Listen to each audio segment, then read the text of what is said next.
We are going to open up tonight's meeting. We have re-adjourned into open session with no action taken from our previous closed session items.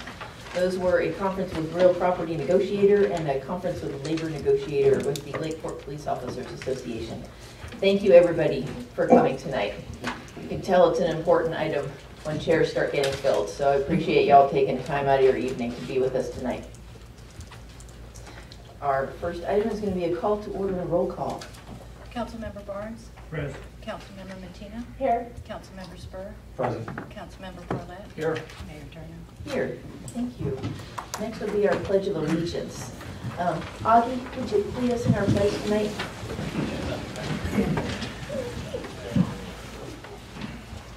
Allegiance to the flag of the United States of America and to the republic for which it stands, one nation, under God, indivisible, with liberty and justice for all.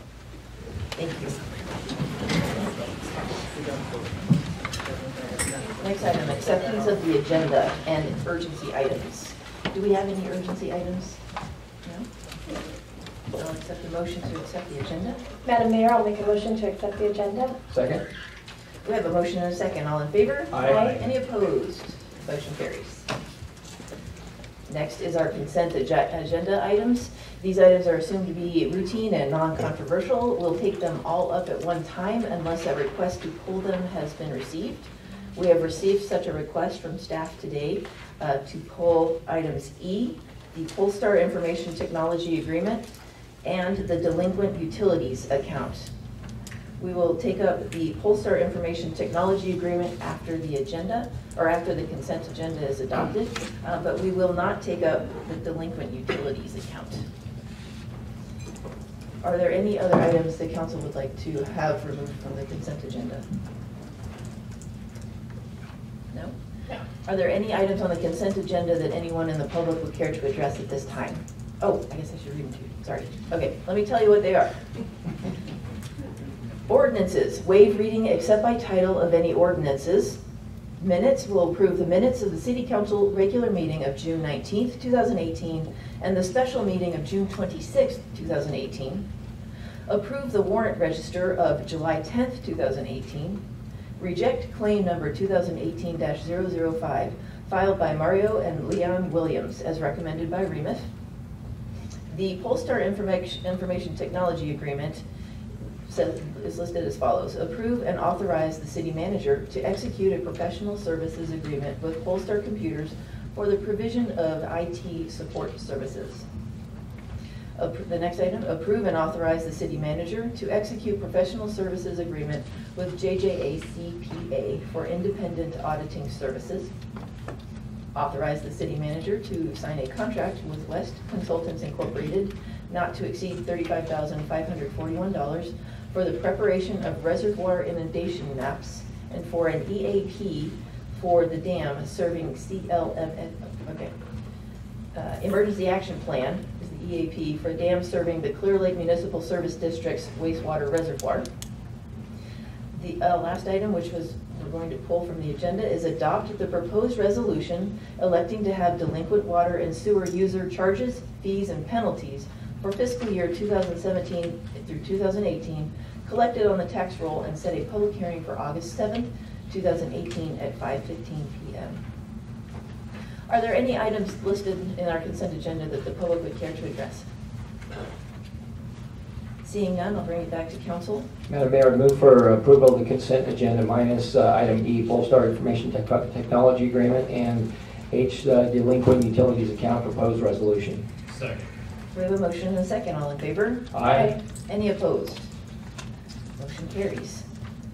Item E, the Polestar Information Technology Agreement. Nick, would you care to address this? Before you, there's a paper copy of a correction made to attachment B. It's the word 6 was changed to 8, and the number 8 was remained the same. So the contract allows them to work 8 hours a week, 32 hours a month. It was just a small typo error that needed correction. Thank you. Does council have any questions? Would the public like to address this consent or this agenda item? No? Bring it back to council. Hopefully for a motion. Madam Mayor, I'll make a motion to approve the professional services agreement with Polestar Computers IT Support Services. Second. We have a motion and a second. All in favor? Aye. Aye. Any opposed? Motion carries. Moving on to public presentations and requests. Our next item is citizens input. Any member of the public may address the city council for items or issues that are within the jurisdiction or the purview of the city council, but not already listed on tonight's agenda item. We have 2 items here. Val McMurdy, please come and speak to us regarding support for a salary increase. Thank you. My name is Val McMurdy, and I live at 650 Esplanade Street in Lakeport with my wife, Deanne. I'm here tonight speaking on behalf of the 21 households in the Esplanade Neighborhood Watch. I'm here to support the Lakeport police officers' proposed pay and benefits increase for the Lakeport police officers currently being negotiated with the city, and we support a 20% increase for all of the Police Officers Association, especially those patrol officers. Very often we forget to praise good news and public security in Lakeport, and especially our neighborhood, where crime and vandalism is down significantly due to the efforts of our patrol officers, as managed by Chief Rasmussen. Yesterday, from the Lakeport Police Department records, I found that 2 years ago, when we had the town hall on public security, that there were 716 arrests and citations in Lakeport. In the first half of this year, officers made 446 arrests and citations within the city. The rate being maintained would be 892 arrests and citations by officers in Lakeport on an annual basis, and that's an increase of over 30% over 2016. In addition to that, I note that the response times have decreased from 5 minutes to 3 minutes for most of Lakeport, and even 5-minute average response time is really extraordinary at this point. Lakeport has become a place criminals want to pass through quickly thanks to the efforts of the Lakeport police. This is a major change over 2016, and I see some new council faces, but most of you remember that time. Specifically, Chief Rasmussen and the patrol officers have been instrumental in getting rid of our criminal nuisance resident in our neighborhood that was making our Esplanade neighborhood a much less desirable place to live. The real beneficiaries of the Main Street crime rate decrease are the merchants of Lakeport, where the sales tax is paid. A safer Lakeport is a more profitable Lakeport for our merchants. This is despite the fact that the FBI recommendation is for 2 more officers to be approved than are currently authorized to the Lakeport Police Department. You know, like many men in Lakeport, I don't tweet, and I don't Facebook, and I don't do social media. But thanks to the communications program of Chief Rasmussen, I know all the latest Lakeport Police Department Facebook news because it's right there on the Lakeport Police Department website. And that's important for us mostly guys that don't do a lot of social media. So, and there are also the Nextel notices my wife gets and pass along to me. The Chief's communication program is really good. In addition, Chief Rasmussen's volunteer police program, initiated in the last 2 years, is obviously working and a success. The important point is not the percentage increase in the salary and benefit of the officers. The patrol officers need to be paid a competitive salary so they don't just move on to some other city. And that's why we're asking for at least a 20% raise. Now, I've heard rumors that less is being offered. And our neighborhood does not support less because we want our officers to be able to stay and raise a family in this community, as well as retain the number of sergeants that we actually need. So thank you very much. This is really good news for all of us, and I just wanted to bring that to the City Council's attention. I'll have a separate letter to the council. Thank you, Val. Thank you. I don't think anybody will argue that our whole law enforcement team is a bunch of rock stars, what they're getting done out there.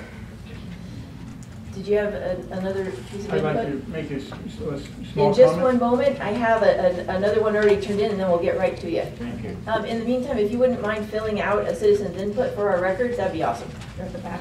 Yes, thank you. Yeah. Our next one is Orlando and Rosalind, otherwise known as Tiffany Hars and Barbara Clark, here to speak to us about Shakespeare at the Lake.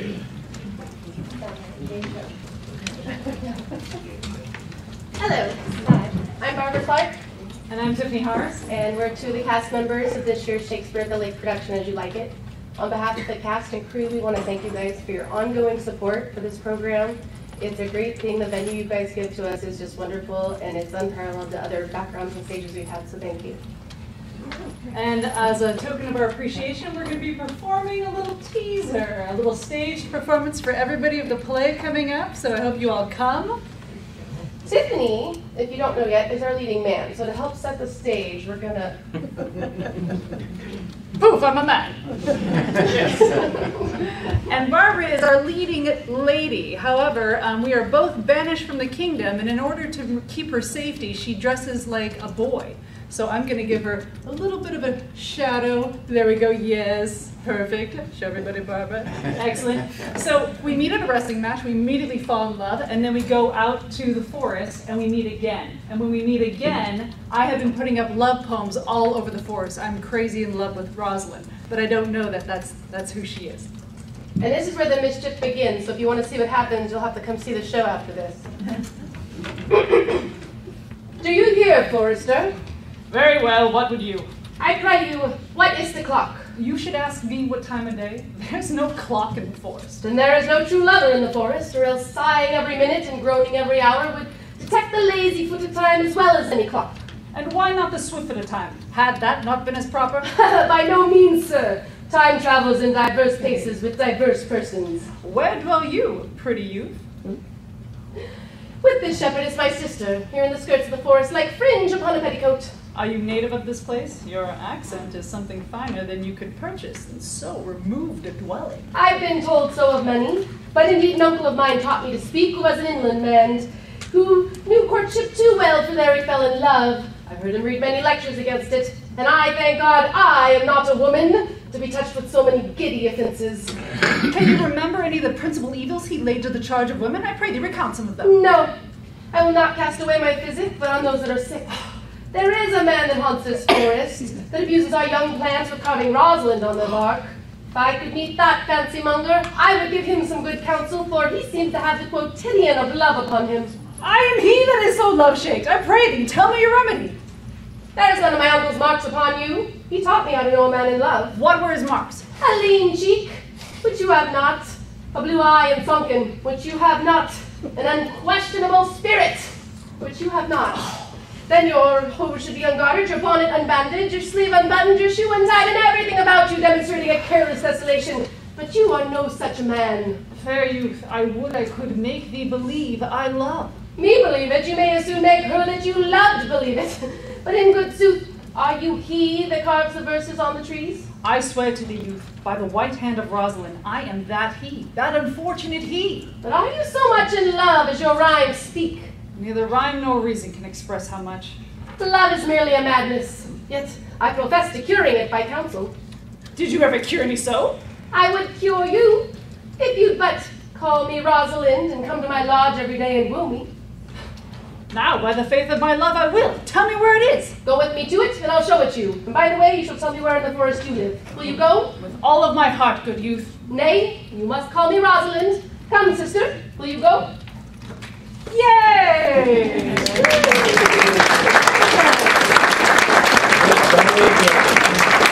Oh, one more.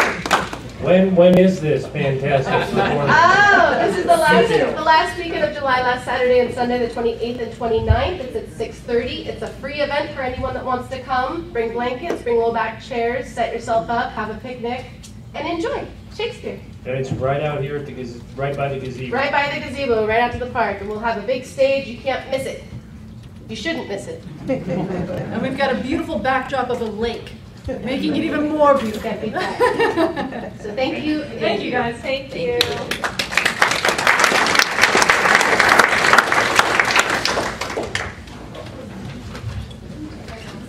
I'm sorry you have to follow that one, but you are welcome to come up.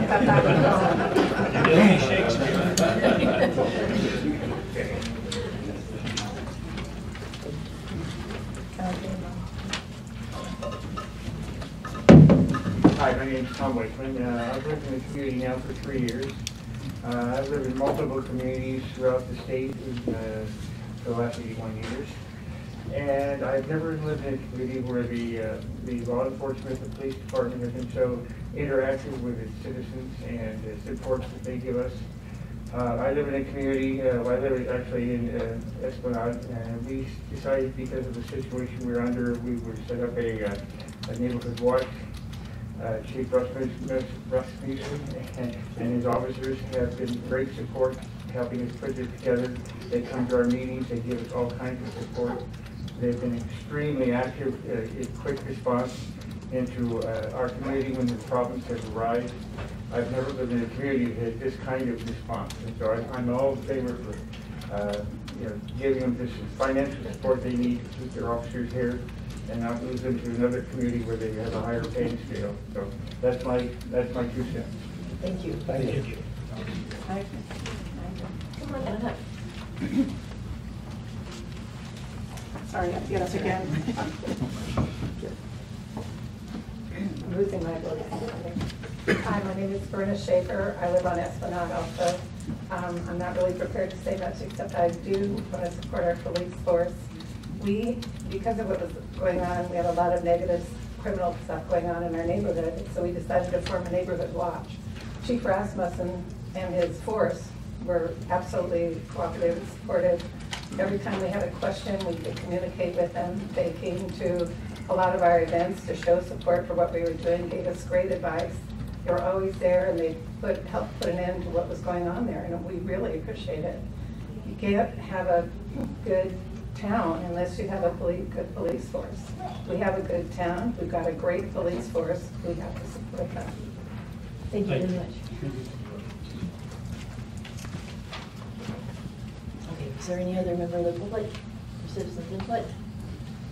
Seeing none, we're going to go ahead and move on. Next one.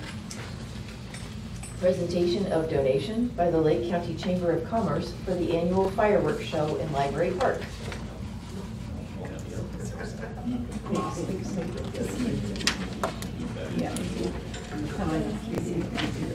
Melissa? Good evening, City Council members, Chief Rasmussen, Kevin, Margaret, and David. And these guys back here. Sorry. Several years ago, the Lake County Chamber of Commerce decided, well, for several years, we did the fireworks for Lakeport and what I call North Lake County fireworks. And then that became the responsibility of the city of Lakeport. And so we decided, since it is a sizable amount of money that needs to be spent every year, that perhaps our members could help out. So for several years now, we have sent letters to our membership asking for donations for these fireworks. And the members have been extremely supportive, which helps all of us and helps the city put on a great show. In addition to that, several years ago, thanks to Bill Brunetti, who came up with the idea, we started a campaign called the Add a Dollar campaign, and Bruno's Shop Smart, formerly Bruno's Foods, has continued that tradition, and so they are a large part of the amount of money that we raise. Now, I don't know how many people in the audience are aware of this, but many communities, due to budget constraints, have stopped providing fireworks for the 4th of July. Many throughout the state, throughout the country, but Lakeport has never faltered. They have continued this tradition, and as I say, it's not inexpensive. So I have here a list of the donors. Unfortunately, I realized once I got here that Bruno's was not on here, but I'll send you a corrected copy. Brad, if you could. Thank you. Thank you. So we have various levels of contribution, of course, named with patriotic names, such as George Washington, Abraham Lincoln, so on and so forth. And so this year, thanks to the generosity of the public, of our members, and those people who have shopped at Bruno's and contributed, and I have to do a disclaimer right now because I can sign checks up to $2,500, and this check's a little more than that. And unfortunately, I couldn't get any of my co-signers here, so I'm going to give it to you for the photo op, and then I'm taking it back so Margaret can get it at our chamber dinner tomorrow night. But I'm very pleased to announce that the amount we are donating to the city this year is $9,372.63.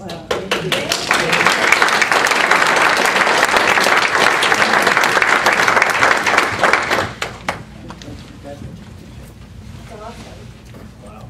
That's a lot from last year. Wow. That's great.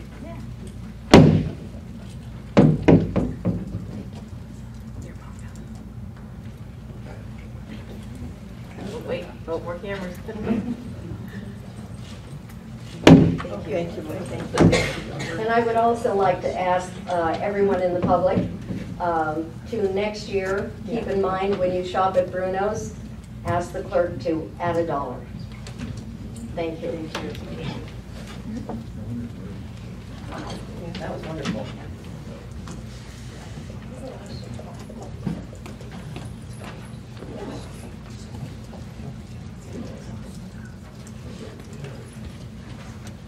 We're going to move on to our next item.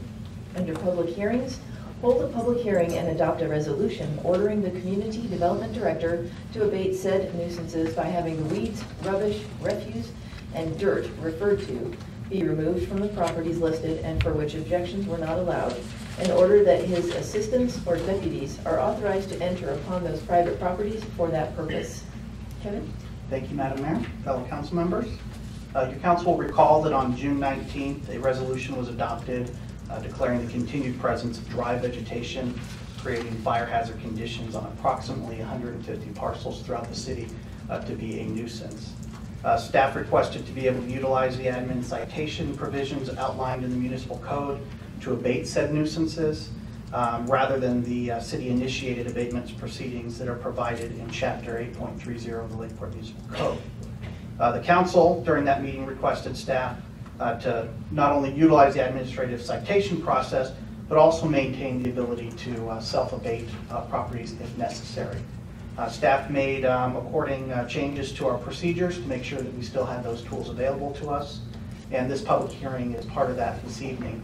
One of the items that's required in order for us to maintain that ability to do the abatement process is to hold a protest hearing per section 8.28.040 of the municipal code. We did not receive any requests for an abatement hearing, but I want to just take the opportunity to kind of talk really quickly about where we're at thus far in our abatement process. As stated, we sent out notice to over just about 150 properties, 149 to be exact. At this time, we've received compliance on 97, which represents approximately 65% of those properties. We've made communications with another 20 who are in the process but have not completed that compliance. Properties that have not got in touch with us, we've kind of categorized into two different categories, one being a high priority category and a secondary category. Those listed in the high priority category are larger acreage parcels that are mostly located along the western boundary, our most volatile area of the community, who have been sent administrative citations in the amount of $100. That will increase over time if compliance isn't met. We're getting fantastic cooperation from the fire district, especially the fire chief, who's been able to go out and meet with property owners who have questions about what specifically needs to be abated on their property. But overall, it's going really well.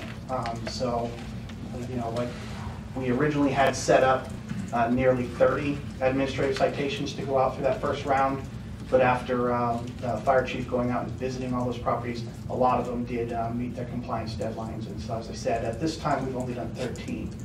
But you have a motion here this evening before you to allow my department to still maintain that ability to go after if we feel necessary that there are properties that haven't abated and are ignoring their administrative citations, that we can go ahead and move forward with the abatement procedure. So, more than happy to answer any questions.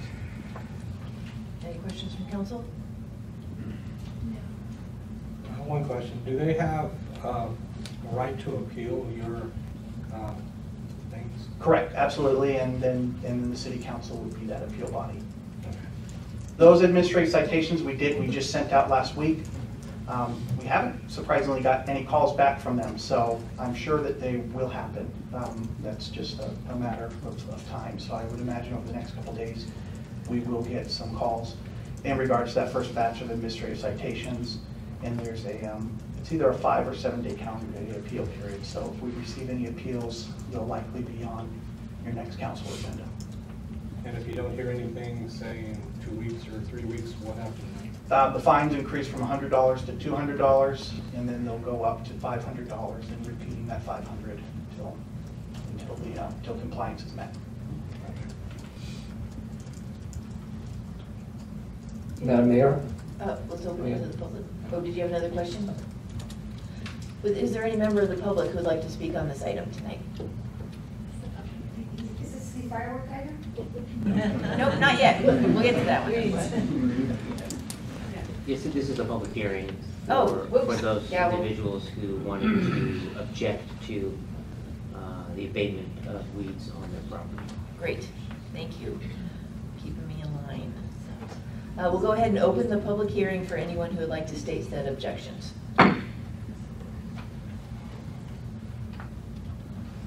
Okay, we're going to close the public hearing. Bring it back to the board. Madam Mayor, I move to adopt a resolution ordering the Community Development Director to abate said nuisance by having the weeds, rubbish, refuse, and dirt referred to be removed from the properties listed and for which objections were not allowed, and order that his assistants or deputies are authorized to enter upon those private properties for that purpose. Second. We have a motion and a second. All in favor? Aye. Any opposed? Motion carries. Thank you. Our next item is to hold a public hearing and 1, adopt a mitigated negative declaration for the Pacific West Communities General Plan Amendment, GPA 1701, and zone change, ZC 17-02, project based on the information and findings contained in the initial study, environmental review, ER 17-01, and dated April 17th, 2018. Second, adopt a resolution for the proposed general plan amendment revising the existing land use classification to match the proposed parcel boundaries associated with tentative parcel map PM 17-01, with parcels 1 and 2 being designated high-density residential and parcel 3 being designated residential, with the findings contained in resolution for GPA 17-01. And thirdly, adopt the proposed zone change ordinance, revising the base zoning district of the subject property to match the proposed parcel boundaries associated with tentative parcel map PM 17-01, with parcels 1 and 2 being zoned R3, high-density residential, and parcel 3 being zoned R1, low-density residential, with the findings contained in the ordinance for ZC 17-02. Kevin. Thank you, very good. As you know, nothing that I do is ever simple, so. As stated in the mayor's introduction, the council's being asked this evening to consider the approval of a general plan amendment and zone change that's associated with the recently approved parcel map located at 1255 Martin Street. This parcel map was reviewed and approved by the Planning Commission on May 9th. At that meeting, the Planning Commission also made a recommendation to the City Council to approve the associated general plan amendment and zone change. The property at 1255 Martin Street is approximately 11.5 acres and is located directly across the street from the Lake County Sheriff's Office. This is also the site of the proposed 24-unit affordable Martin Street Apartments project, on which the city has received home grant monies to construct. The applicant is seeking to divide this property into 3 separate parcels. The proposed apartment project is to be located on parcel 1, which is approximately 3.15 acres and located at the corner of Martin and Smith Streets. Parcel 2 will be accessed via Martin Street and is approximately 4.5 acres.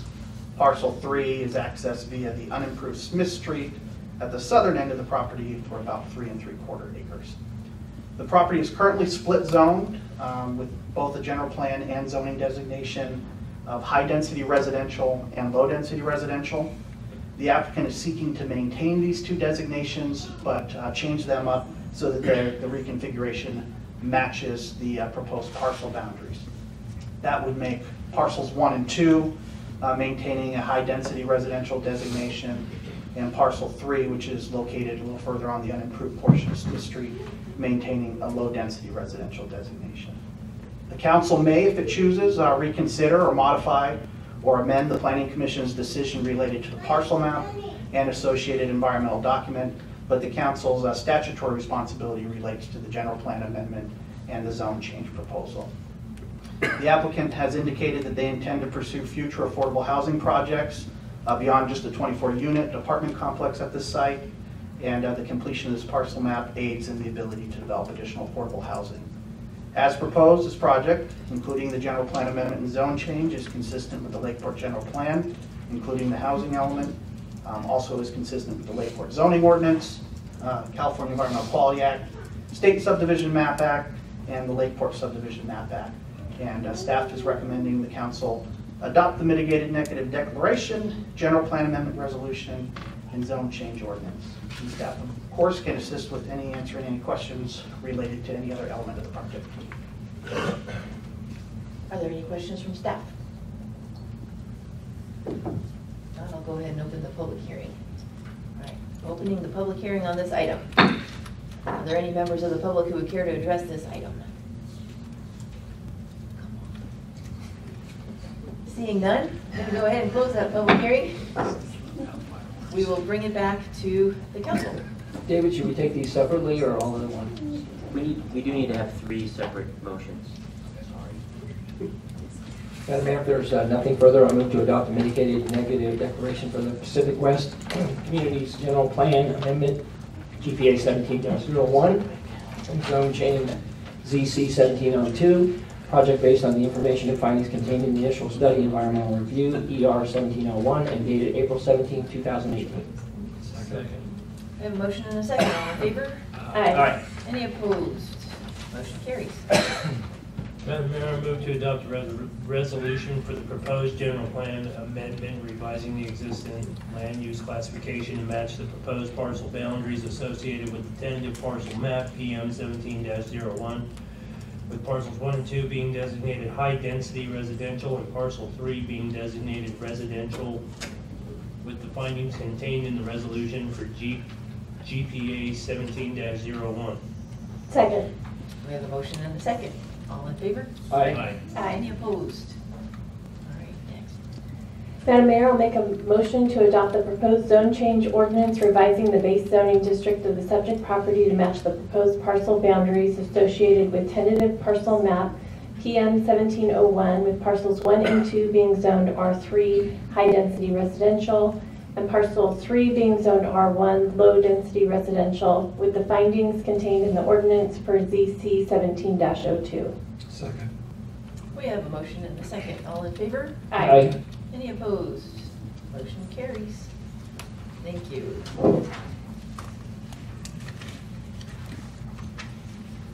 Moving on to the marquee item of the evening. The next item is to consider a resolution calling for, providing for, and giving notice of the general municipal election to be held in the city of Lakeport on the 6th day of November 2018, for the purpose of submitting to the voters one question to prohibit the use, discharge, and explosion of all fireworks, including the safe and sane fireworks, establishing deadlines for direct and rebuttal arguments, providing for the preparation of an impartial analysis, and requesting approval of the Lake County Board of Supervisors for consolidation of this election with the statewide general elections to be held on that date, and requesting election services to be provided by the county elections official. Kelly? Not in my normal spot. Yeah. Good evening, Mayor and members of the City Council. As you stated in that opening, the City Council is asked to consider placement of a measure on the November 6th ballot, asking Lakeport voters to reconsider whether the municipal code shall allow for the sale and use of safe and sane fireworks. In 2009, the Lakeport voters adopted Measure C, which amended the municipal code to allow for the sale and use of safe and sane fireworks within the city of Lakeport. Fireworks sales are conducted by 4 local nonprofit groups in accordance with the ordinance. Over the years, residents have lodged complaints about the sale of the fireworks, including county residents used outside of the incorporated area of Lakeport. With the devastating wildland fires occurring in Lake County, the number of protests has continued to rise. In response, over the last several years, the response of Public Works and Police Department was public education campaigns, which included placement of signs at the city limits, warning passerbys that fireworks were illegal beyond the city limit. The police chief conducted outreaches via social media regarding the law and providing safety precautions for legally purchased fireworks. And finally, communication was also provided reminding residents about Measure C that was adopted by the voters in 2009. Regardless of these efforts, the public outcry has continued, prompting the item to be placed on the agenda for discussion. Procedurally, a measure that's adopted by the voters can only be overturned or changed by the voters. So a measure can be placed on the ballot through the initiative process, which is the petition process, or the city council can place a measure on the ballot. Due to time restraints, an initiative brought by a member of the public could not meet the timeline to be placed on the November 6th ballot, which could put the city in the position of having to hold a special election. That comes at a cost of $30,000. So if the council were to place the measure on the ballot, it's about $2,000 more than what we would be paying. So that was something that staff was thinking about.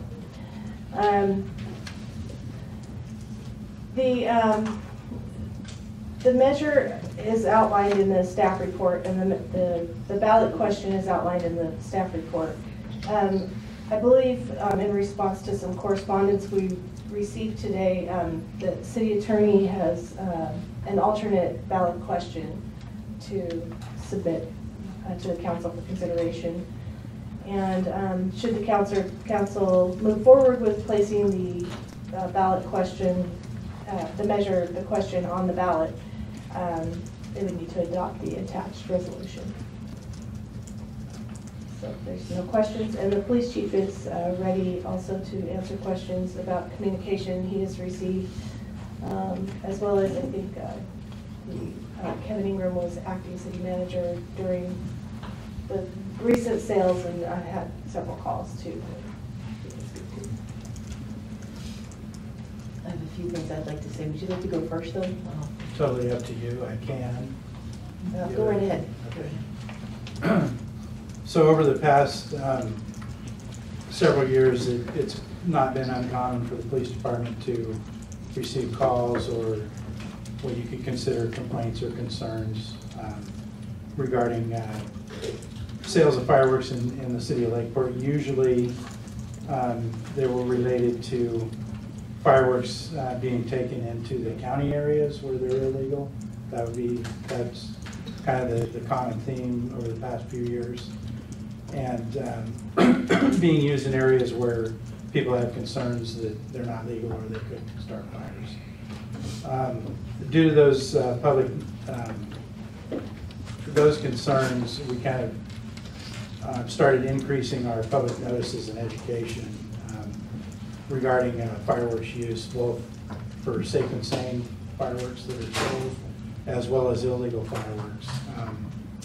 And in fact, a few years ago, that's how we ended up making the 4 signs that we now place every year at the 4 major exits to Lakeport. That was after staff discussions about the calls we were getting from county residents. So we tried to prominently place those at the 4 main exits in hopes that people would see them as one last reminder. Of course, our largest problem is and has always been illegal and explosive fireworks. That's kind of an ongoing issue. We've had no major fires that have caused any significant damage or anything. We usually have a couple of small fires, most recently related to burning debris, dumpster, garbage can type fires due to fireworks, hot materials and things of that nature. But we have, some of those have been quickly put out by police officers, 2 or 3 at least in the last 2 years that we handled before fire ever even got there. And then a couple other ones that the fire may have had to respond to.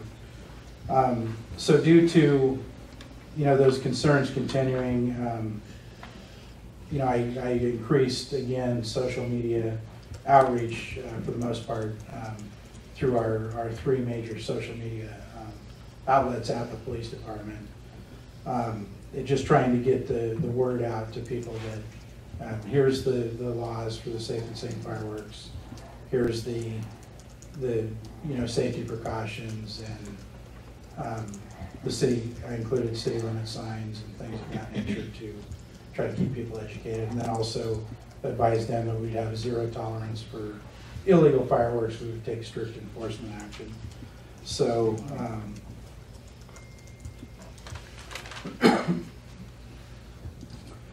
In response to those, and over the past few years, I don't know if more people are seeing it because we're using social media now. Where 10 years ago we didn't, but now we do, and we're 8 years into it, and we're very, very active on it, and many posts about a lot of things that we try to get out to the public.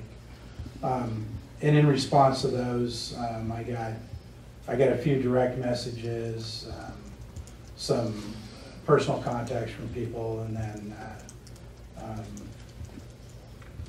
I think one was sent to me from the city page regarding concerns about fireworks with the red flag conditions and the high fire danger, and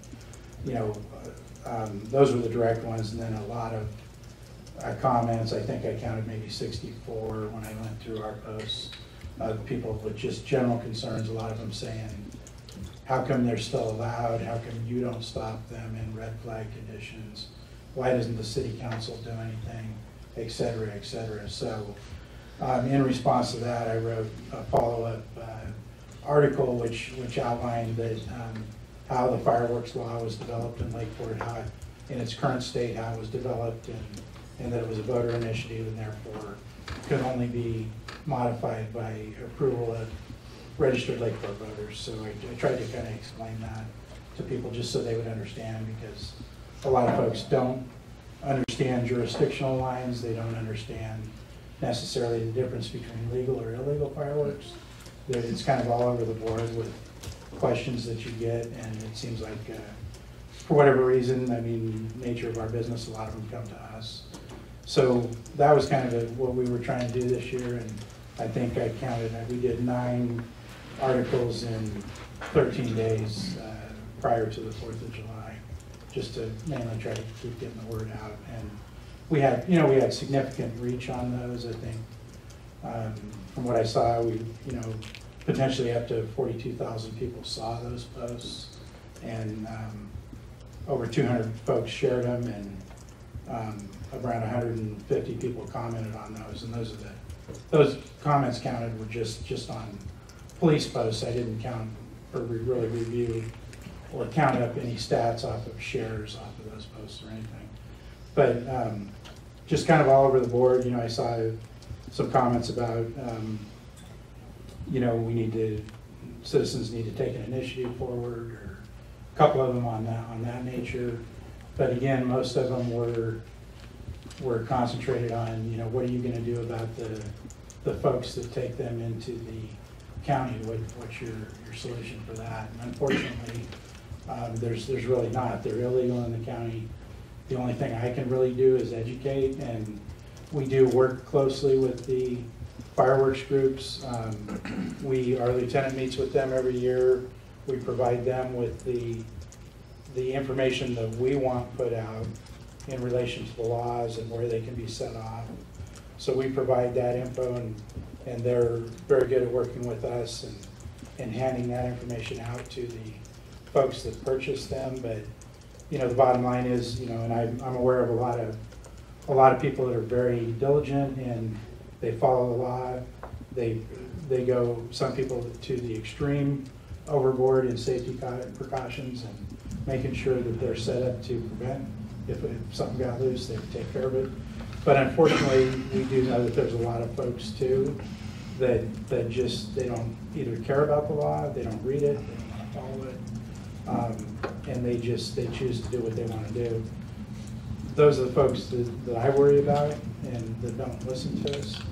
And unfortunately, there's just not a lot I can do other than educate, put up signs, keep getting the word out. Please do not take them where they're not supposed to be. But at the end of the day, I don't have the resources, nor is it for me to go out into the county jurisdiction and try to enforce all that. It just can't be done by us. So that's kind of a summary of information that came to me and what we respond to. I'm happy to answer any questions if there may be any from the council or the public. But that's the info I have available right now. Thank you. Kevin?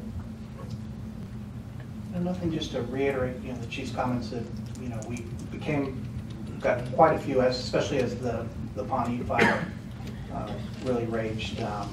We got quite a bit more uptick in calls and social media requests and stuff related to how come the city of Lakeport was still going to be allowing the fireworks sales. And given that it was a citizens initiative and we didn't really have the ability to put anything out there to stop it completely, we kind of went with, we wanted to get a lot of education materials out there. And the chiefs did very good at getting that information out there. We, as he said, implemented the signs at all the exits, major exits and exit ways out of the city. And then really also trying to drill home that there would be a, kind of a zero tolerance for, the illegal firework usage and inappropriate use of the safe and sane fireworks. So we just did our best to kind of make sure that that was getting communicated out there and in any possible channel that we could. Thank you.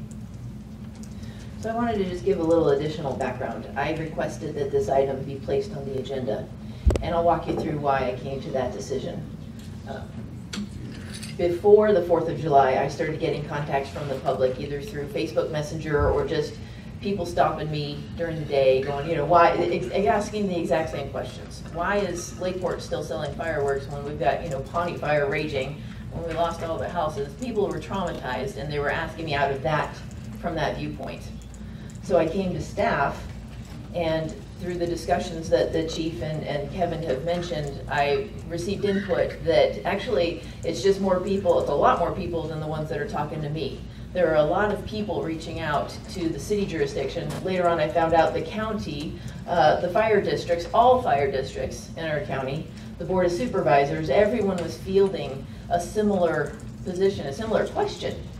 And so once the city started posting more informational explanations about it being a ballot measure, and so the council did not have the authority to do such a ban, that's when the conversations really started centering around the option of a ban, or the idea of a ban. There are a lot of really compelling reasons on both sides of the issue. You know, right in front of us we got channel cats, which I consider one of the most valuable assets for our kids that we have, in, you know, learning how to swim and learning how to compete and learning how to be healthy and use their bodies in a healthy manner. So nobody can argue that just can't be minimized as its value. And so we have a lot of different positions, the benefits of it, the traditions of it, the fact that we haven't had a rip-roaring wildfire.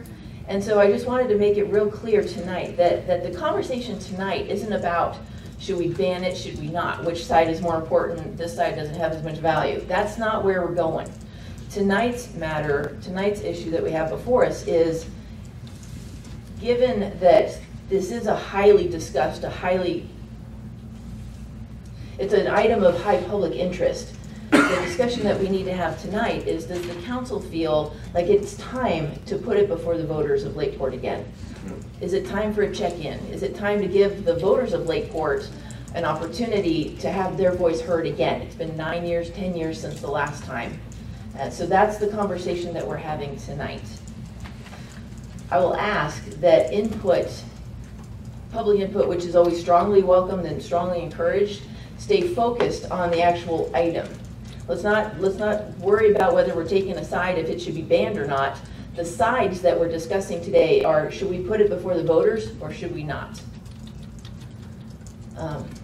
But again, I wanted to thank everybody for coming. Public input is so important, especially on items that are of high public interest, and I appreciate y'all taking your time. With that, does council have any questions? I won't talk to public. Okay. All right, after that long monologue, how many people are intending to speak tonight or would like to speak tonight after Supervisor Scott? Great. Could I ask one question? Absolutely. Was there any arrests made for illegal fireworks this year? I'm sorry, Were there any arrests made for illegal or safe for sane fireworks this year? Is that something Chief wants to address? I can answer that. Okay. I do not believe any arrests were made this year. That's in my jurisdiction. Thank you. Okay, so it looks like we'll loosely keep it to 3 minutes just to make sure, because I'm pretty sure more people, once we start talking, will want to stand up. So I'm going to keep just this little timer on my phone. It's not loud, not obnoxious. I'll just wave when your time is up. Thank you, Supervisor Scott. Good evening, Madam Mayor and City Council members. First, I'd like to explain why there's only 4 signatures on this letter that the board signed this morning.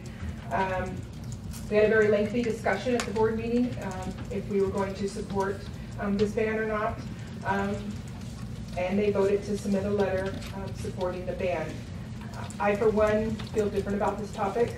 I support the city in bringing it back to the voters and feel that we need to leave it to the voters to make the decision. I know for myself, I did feel a lot of phone calls myself.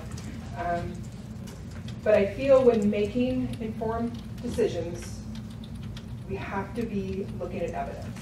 We can't be governing out of fear. And really question, are we looking to blame something that has shown not to be a problem? With this, there is no evidence that any Lake County fires have been caused by safe and sane fireworks. In fact, I believe the extra funding that the city receives from the taxpayers that when they purchase it actually helps keep us safe. I'm not sure what that dollar amount is, but I know it's a very high price that people pay when they purchase fireworks, the tax base.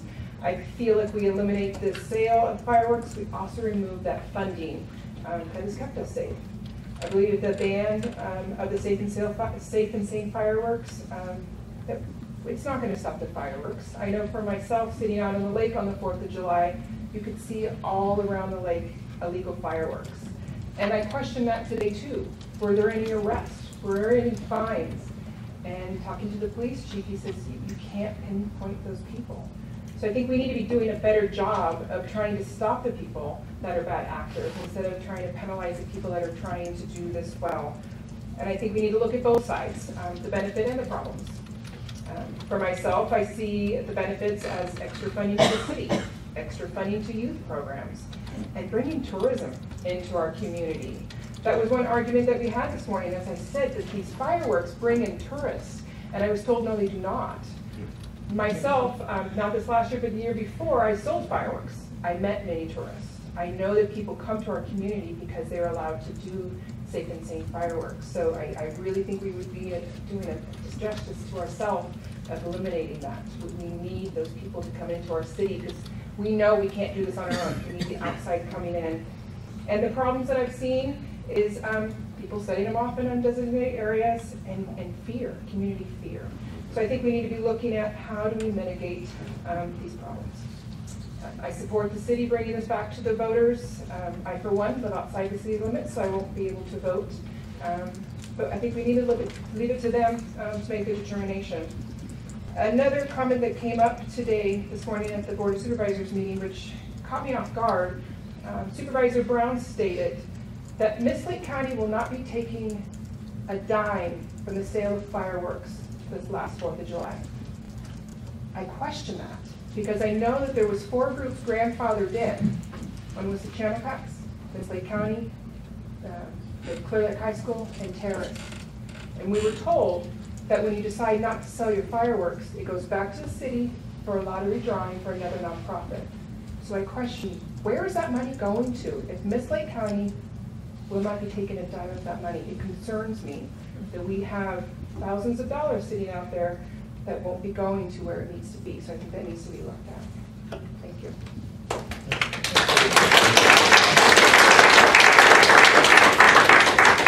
Okay, so if it's okay with everybody, let's start on this side and toward the front, and we'll work our way back so we can proceed forward.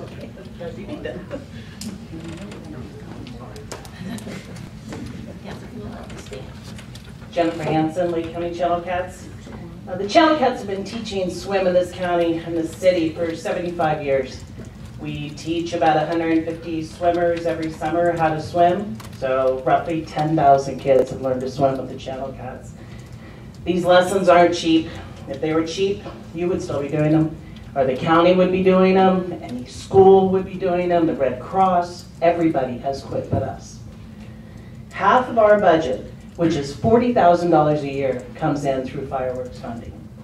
We pay rent, we pay insurance, we pay salaries, awards, propane, supplies. It's expensive, and half of that is fireworks revenue. A quarter comes from parent fees, a quarter comes from dozens of other fundraisers. I also read social media.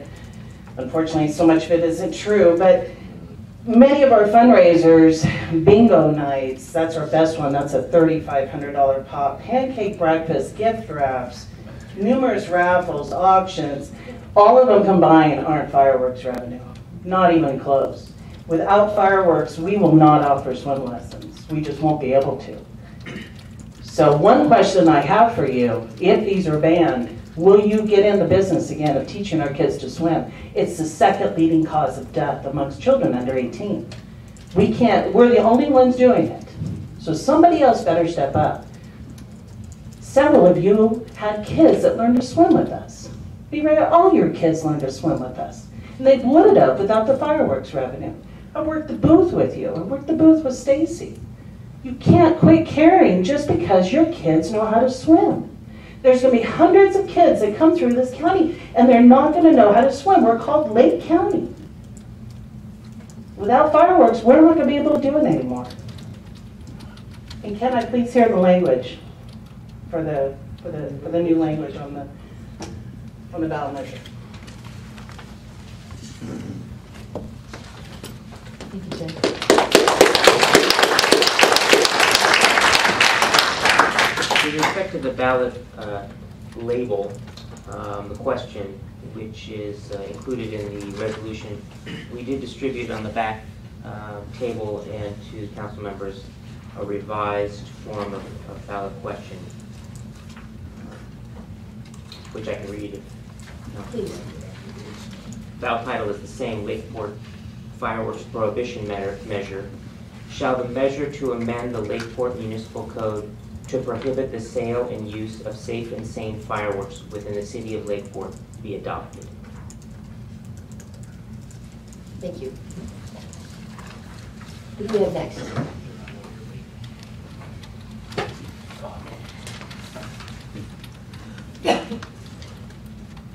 Augustine Rayo, swim team coach, high school coach, swim parent. Jen is totally correct. We cannot survive a swim team in this community with no funding. We've been in everyone's pocket. Everyone line up, put your hand in the pocket, and what you get is what you get. It is true we have people come from out of the community and support us by buying our fireworks that we sell. And it's not the explosive. I've babysat the fire containers, pulled guard on them at night, and it's not the ones that you see in the parking lot of Kmart. It's not the ones that go up in the air and explode. They're on the ground, they're safe. We use them as a team, and no one's gotten hurt. And I understand the public's concern that they want to get rid of them, want to be banned because they enjoyed them when they were young, and now they're older, and they don't want them enjoying them anymore. Yeah. Had that every time. And it's just like standing in line. Okay, you had yours, but I understand. My brother's a firefighter, retired, and he says it's just a phase. People forget about it. And unfortunately, we cannot survive. I enjoy coaching, I enjoy the kids. I just won't be able to do it. There's other issues the team has, and this will be it. That'll be done. So I hope you kind of put this on the back burner. Thank you for your time. Thank you. Is there anyone else in the first row? If not, we'll go back.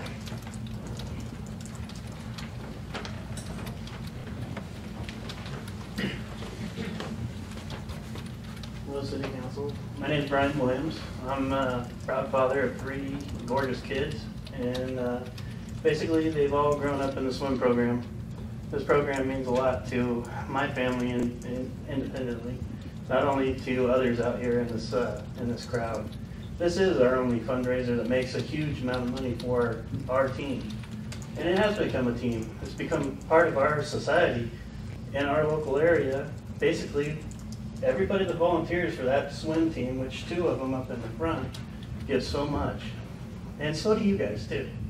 We've seen you at our booths, we've seen you at our fundraisers, and we appreciate that. But who here hasn't held a sparkler in their hand? Probably every single one of you. Again, safe and sane, right? That's what we're looking at right now, safe and sane. We're not looking at the ones that go boom in the middle of the night. Can you contain those? Obviously we can't. You've tried. You can warn everybody, but it's just like a cigarette getting thrown out the window. Can you contain everybody that's going down the freeway that smokes? Are we going to do that next? Are we going to stop everybody in the county from smoking? If anything, we had more firefighters here in Lakeport at this time during this year due to the fires that were set by other options such as faulty electrical wiring, things of that nature that cause fires. Can you control that? That's an act of God. That's something that does happen. Unfortunately, it affects a whole bunch of people in this community, and it has been, face value for the last few years. But please, think about what it's going to do to the nonprofit organizations in your community. That's what we'd like to say. Thank you.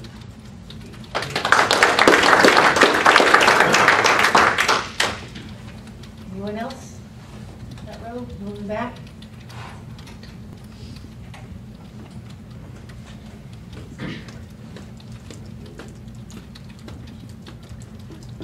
Nancy Rizika. I'm here to ask, why do we keep bringing up the same things? This reminds me of the cell phone tower issue. I thought we'd won that one, and I keep seeing items on the agenda regarding Verizon and in the North Lakeport end of town. The people have spoken. I don't think in 9 years our population has changed that much. I had just repaid my shopping center, put an ad in the paper and said, no fireworks this year. We've had fireworks there for 40 years. Family have enjoyed the parking lot of High Street Village. This year we put up some tape, put some signs out. My family came to Library Park with hundreds of other people, and I stood on the balcony and enjoyed the fireworks. I had 3 young ladies come across from Del Lago and they said, whoops, not here this year. I didn't have one person not observe the request not to put them off there. Please don't spend money to put this on the ballot. If you want to get a petition of say 25% of the population of Lakeport, then spend the money to put it on the ballot. I just haven't talked to anyone that outside of people outside of the city limits who are awakened at midnight or 2 o'clock in the morning all year by illegal fireworks probably bought in Chinatown in Oakland or San Francisco. I don't know where they're getting them, or they're bringing them in from out of state and shooting them off over the lake, waking us up. And we've got to go to work the next morning while they're partying all night. Thank you.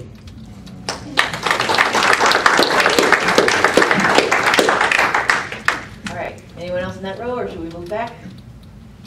Anybody? Going back? Back another row? Is there anybody else on that side who would like to speak? Great, come on up, please.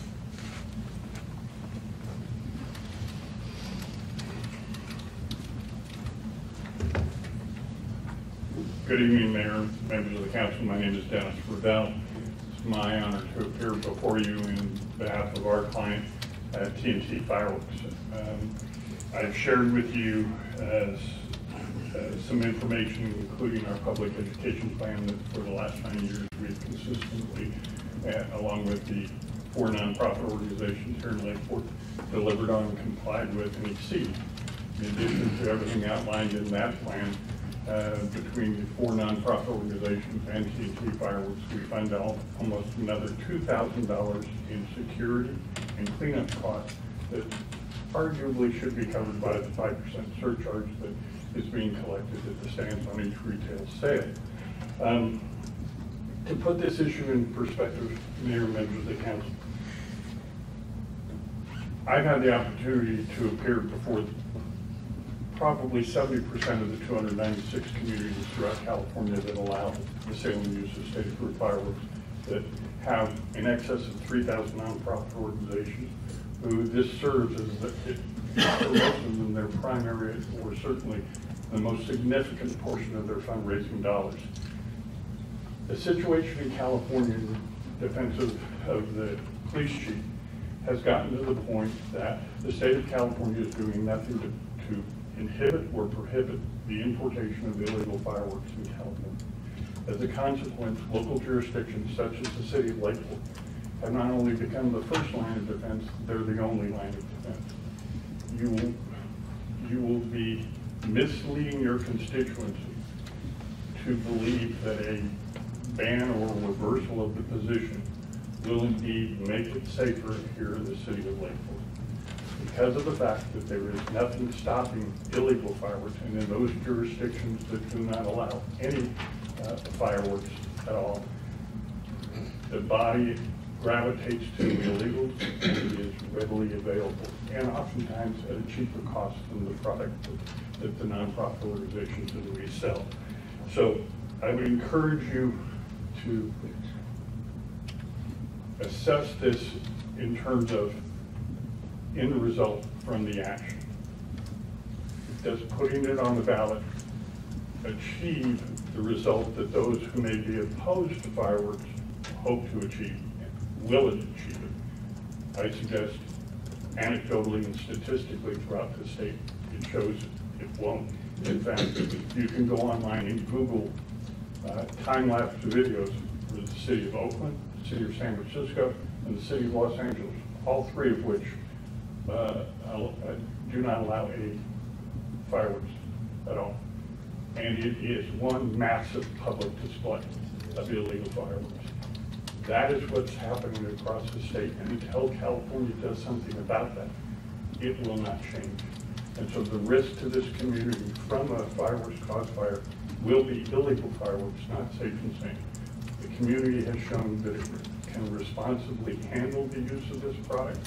The nonprofit organizations have stepped up along with T&T Fireworks to do what was asked of them and what they promised they would do. And I ask that you keep faith with that activity and that representation as well. Thank you. Thank you.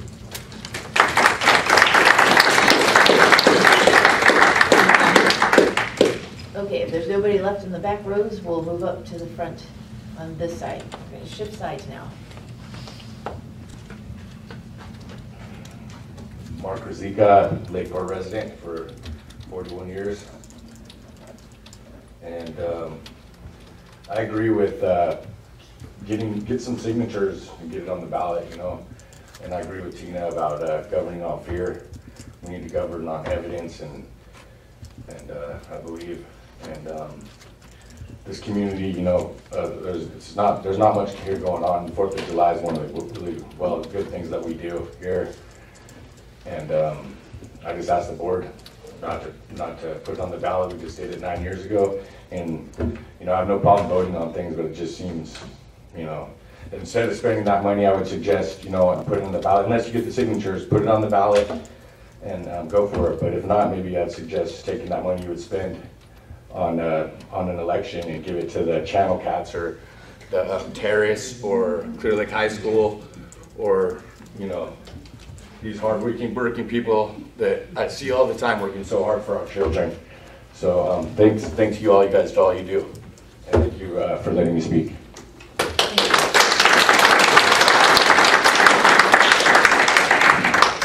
Anyone else in the front row? Moving back row.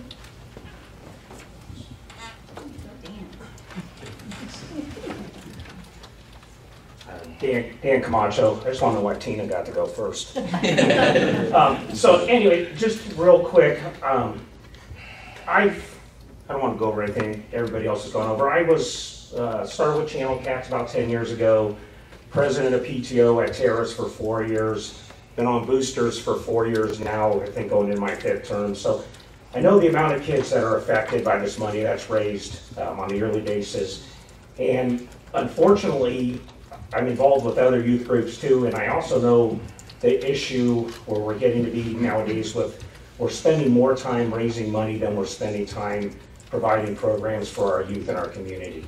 And unfortunately, the fireworks are a large amount of money and an easy way to raise money.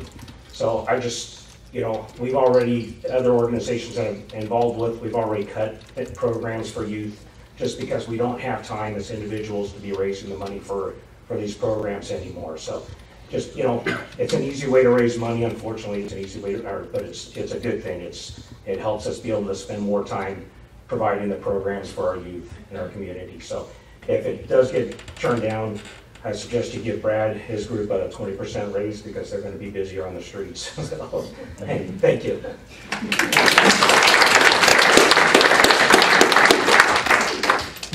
All right, next row. And then the row after that.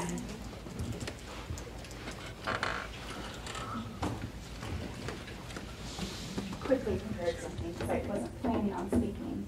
My name is Rachel Harmon, and I'm with Clear Lake High School Boosters. I'm very short. I'm with Clear Lake High School Boosters. I just wanted to give you guys a little more information to better help you make your decision. Each year, Clear Lake High School sells an average of $31,000 in fireworks in just the 4 days. The funds raised are used to help fund teacher requests from students, teachers, teams, clubs, and programs. To name just a few, we pay for transportation for our sports teams to travel to away games, classroom supplies, including things that advertise spirit events, things that design the school yearbook, students to attend their state conferences, leadership workshops, any request that comes in from anywhere on campus, we fund. And our fireworks sales is our top profiting fundraiser for the year. Without the sale of these fireworks, it will create an extreme hardship for our schools. It's not as easy as pick another fundraiser. I'm also a member of LEAF, which is Lakeport Enhanced Education Foundation, and this year we canceled our party with a purpose because we didn't have volunteers to organize and hold the event. So that's $20,000 our kids won't get next year because we canceled the event. So we can't afford to not have fireworks this year as well. Jill Faulkner, who couldn't be here tonight, she's the principal of Clear Lake High School, was the prior principal of Terrace Middle School, and she wrote me today and said, I've sold fireworks at the TMS booth for 14 years. My experience tells me that we sell a lot more to tourists than to our locals. If we lose these sales and have to find somewhere to make up those funds, it will be on the backs of our community members that we already hit up all of the time. So, thank you.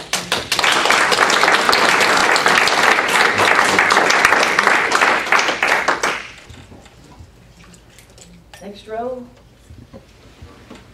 And next.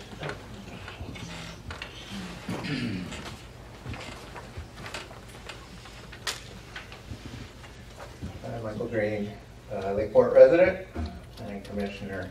I'm stricken by this. Why not 3 years ago when Valley Fire was burning? Well, why is this happening now? And as far as I can tell, the genesis of this isn't a newfound concern that safe and sane fireworks are not safe or sane. It's a bunch of Facebook chatter. And I get that. This is the age we live in now. And countering the concerns of people around the county and trying to explain and use officer resources to defend the position that the city has taken and the reason it has taken that. It's striking to me, but that's the age we live in. The proposed ballot measure, I believe, is hasty in responding to that Facebook chatter. And I hear what the youth groups are saying. It's not going to be easy to do that, but I think this is also a teachable moment that just saying we need money is not an adequate response to the chatter that's going on in the county. I'm looking at the email from the fire chief who said they had one dumpster fire and that the typical thing is 1 to 2 small incidents. And I also walked my neighborhood on the 4th of July and saw a fire that just almost didn't happen. I think we can do something better than just bans that are not easy to enforce. And as we heard as board of supervisors today, Clear Lake Oaks, Buckingham, we have plenty of bans in this county, but they are not well enforced. So before we rush to add another ban to the mix that is poorly enforced, maybe the better approach would be, what can we do different? You know, what can we do with this teachable moment to say, you know what, this is hilly and brushy, and maybe we don't want fireworks in the residential areas, but maybe we can create designated areas where they can be used and kind of leverage that tourist input that's already coming there. Or why stop with just safe and sane fireworks? If we really hate fireworks, we should be taking down the big display in the lake too, because now we're dumping nutrients in the lake, and I spend my 4th of July babysitting my neurotic dogs. Not everyone is universally sold on the idea that big fireworks displays are better than the safe and sane fireworks that these kids are using with their parents. So I'm going to throw myself under the bus. If there's a way to do this at committee, you can either do it through the planning commission. I'll throw them under the bus. They would love to do this, I swear. You can do an ad hoc committee. But I think there are things we can look at short of a total ban or short of just business as usual, because times have changed and the optics have changed. So I think it's premature to do it. If you're going to do it, I think I can predict the outcome. But I think there are things we can do short of a ban that the city can look at that would create a more defensible fireworks policy and actually may lead, provide a position of leadership to other communities in the county that are concerned about this, but aren't doing the best job they can in enforcing the bans they have. So that's my request. Thank you.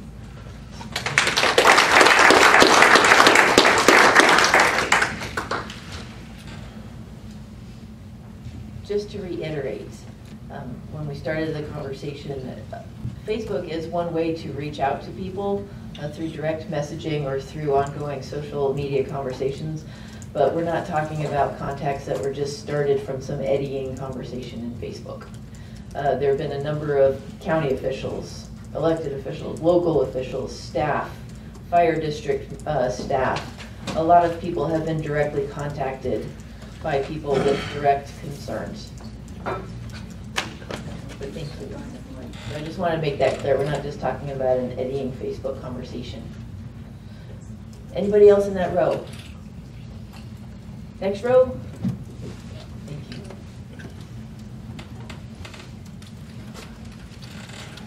Good evening, council members. Wayne Yankee, President Canate Soccer, Treasurer, Co-founder of Hot Lake County, husband, father, coach, all those great things that we are here in Lakeport.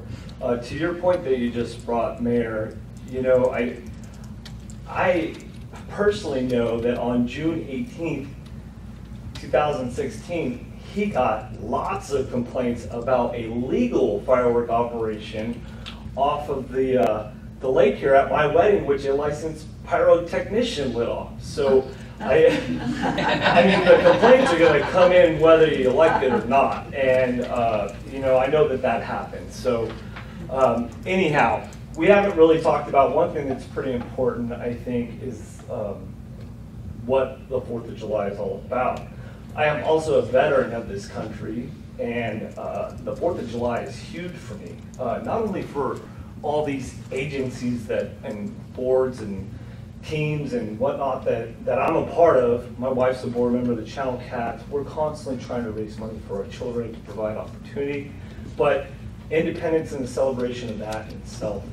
And we're one of those few locations in Northern California where people can still come to do that.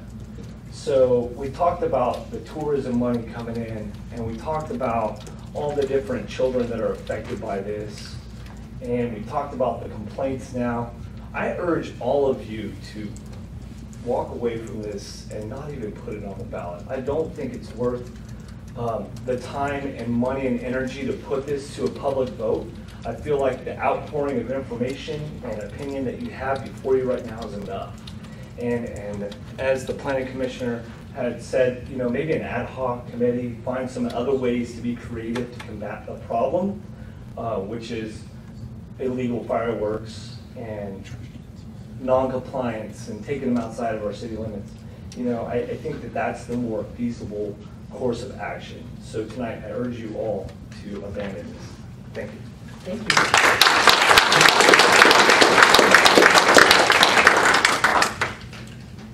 And congratulations on your wedding.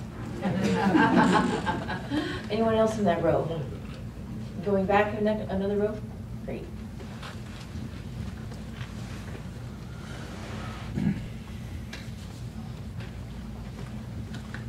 Hi. My name is John Sparks. I'm a Lakeport resident and father of a Terrace Middle School student, and I'm also representing the PTO for Terrace Middle School, one of our booths, which thank you very much for letting us move sites this year. We were able to raise even more money. I thought it'd be a good idea for us to come up and actually say thank you and let you know that we really wouldn't want this on the ballot because it is a large fundraiser for us also. Miss Ingram would probably like to say thank you as well. She's not here tonight. That's our band teacher.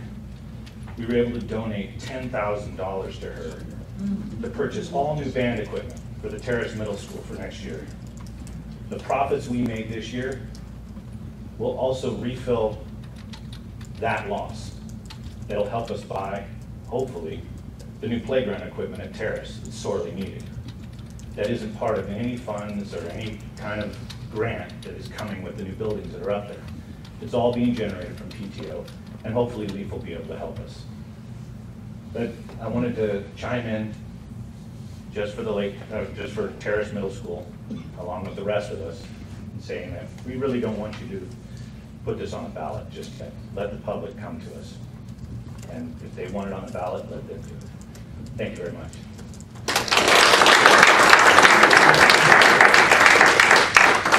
All right, anyone else in that row? If not, we'll go back to the last row. All right, is there anyone else who wanted to add in anywhere in the room? Great.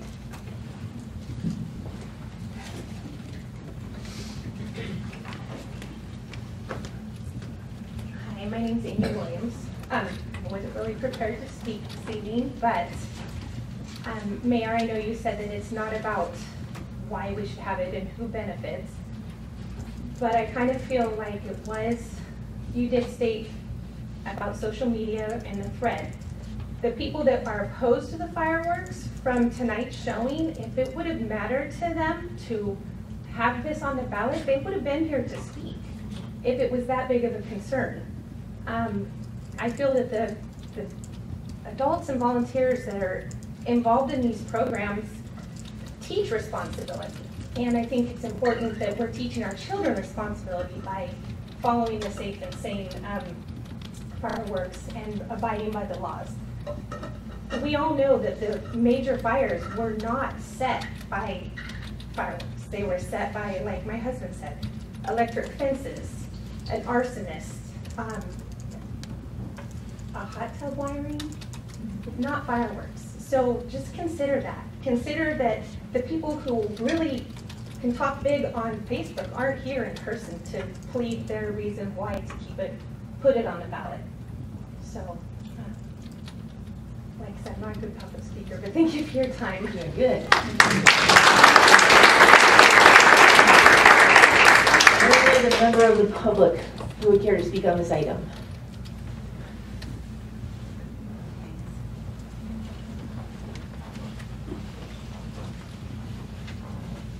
My name is Stan Jones.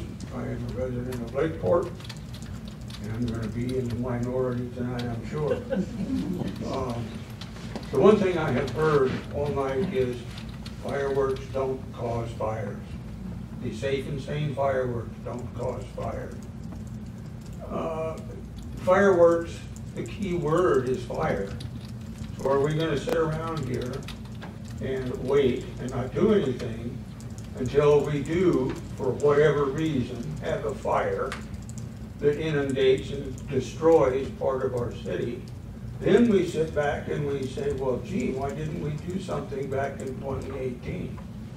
There's been a lot of people come into the county since 2009. Those things we need to look at. I appreciate all of the volunteers that are out there working for the kids here in the community. I also know that when I went to school here, not quite 75 years ago, but it was the Red Cross that put on the swimming lessons down on the end of, I don't remember the name of it, or which street it was. I think it was around 14th or 15th Street, next to where Judge DeVoto used to live. Those things are still available. Why can't our parents teach kids how to swim? That's where I first learned, was my parents taught me how to swim. And they didn't take me out on the end of the dock and throw me in and say, okay, if you make it back, we'll keep you. If not, oh well. But I think the volunteers, maybe with the aid of maybe the city or the county, maybe they can also work together. Or, as Mr. Green mentioned, possibly with the Planning Commission, and come up with other ways of supporting these groups. They need the money, I know. But if we get a fire go through our community like they had down in Clear Lake at the Sulphur Fire, the Rocky Fire, the Valley Fire, Pawnee Fire, those people are losing their homes. Granted, it wasn't fireworks as far as we know. But it doesn't have to be fireworks, and if we can prevent it, then why not take a chance and prevent it? Thank you.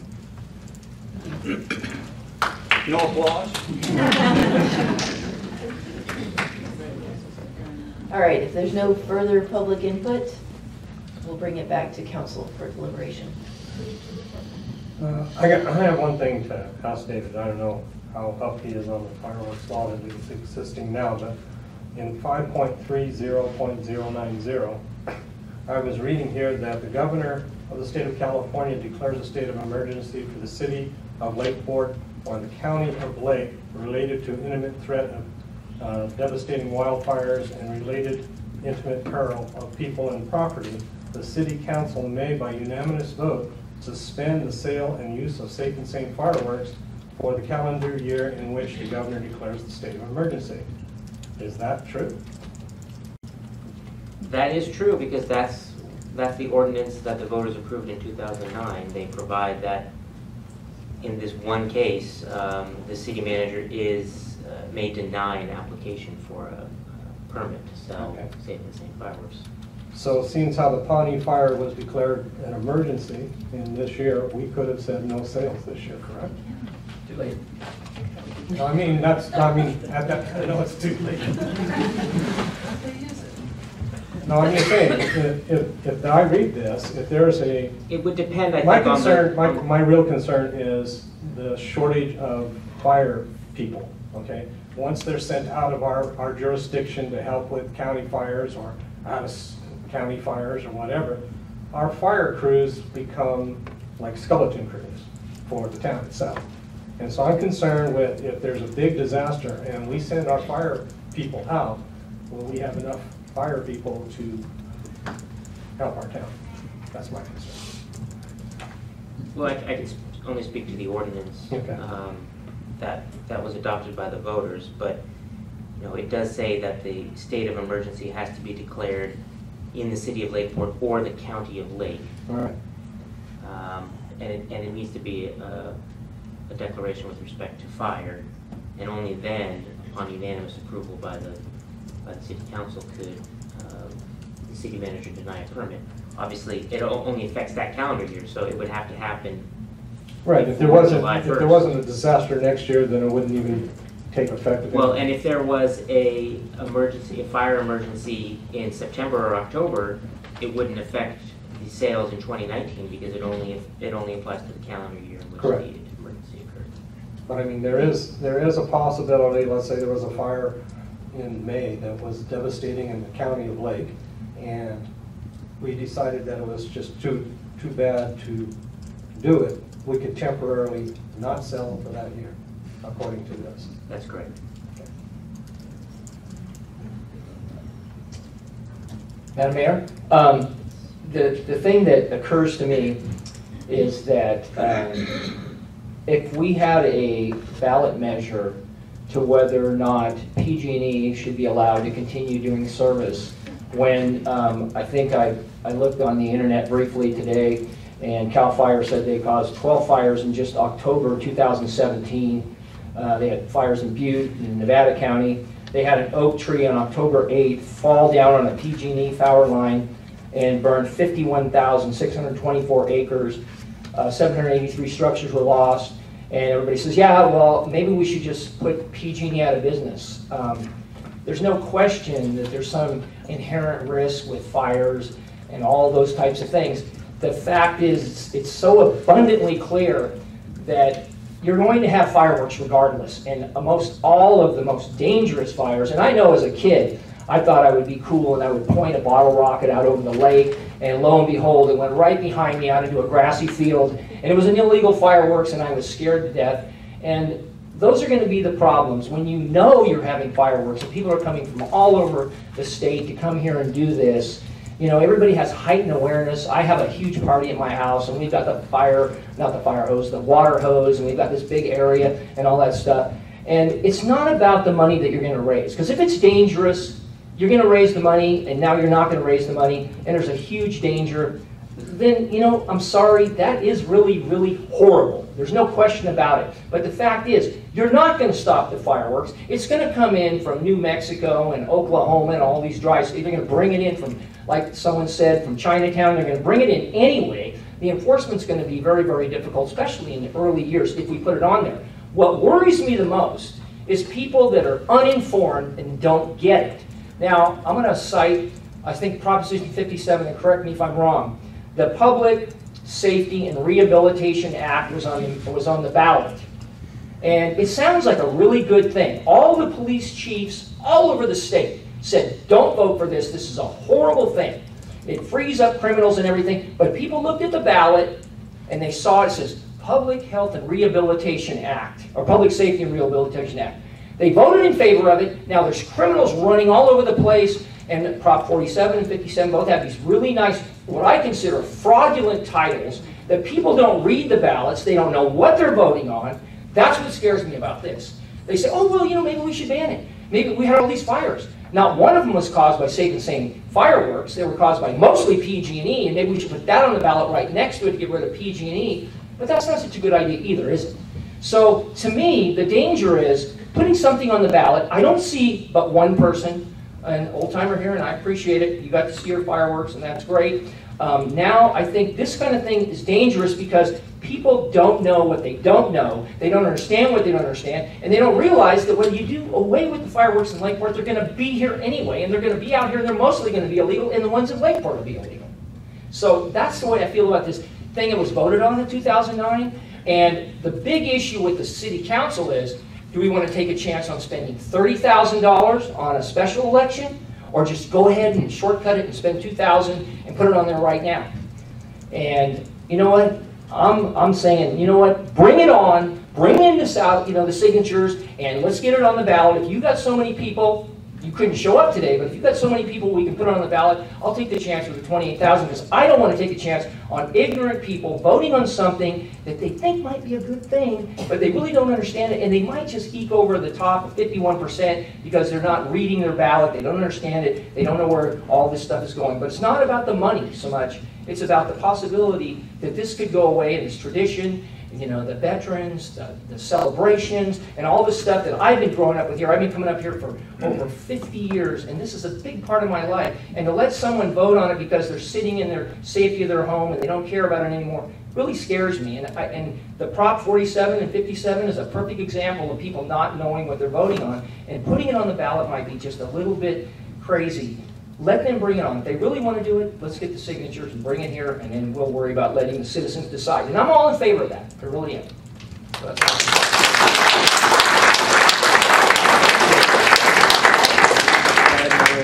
If I could just make a quick comment. Please.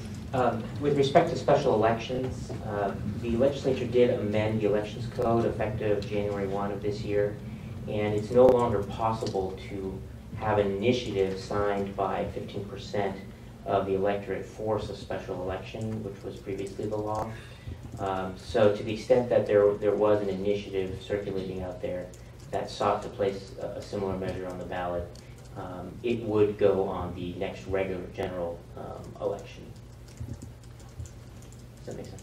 What, I'm not sure I understand what you're saying. So It's there different than what? There was a concern that an initiative could be circulated that would require the city to place a measure on the ballot at a special election at an increased cost to the city.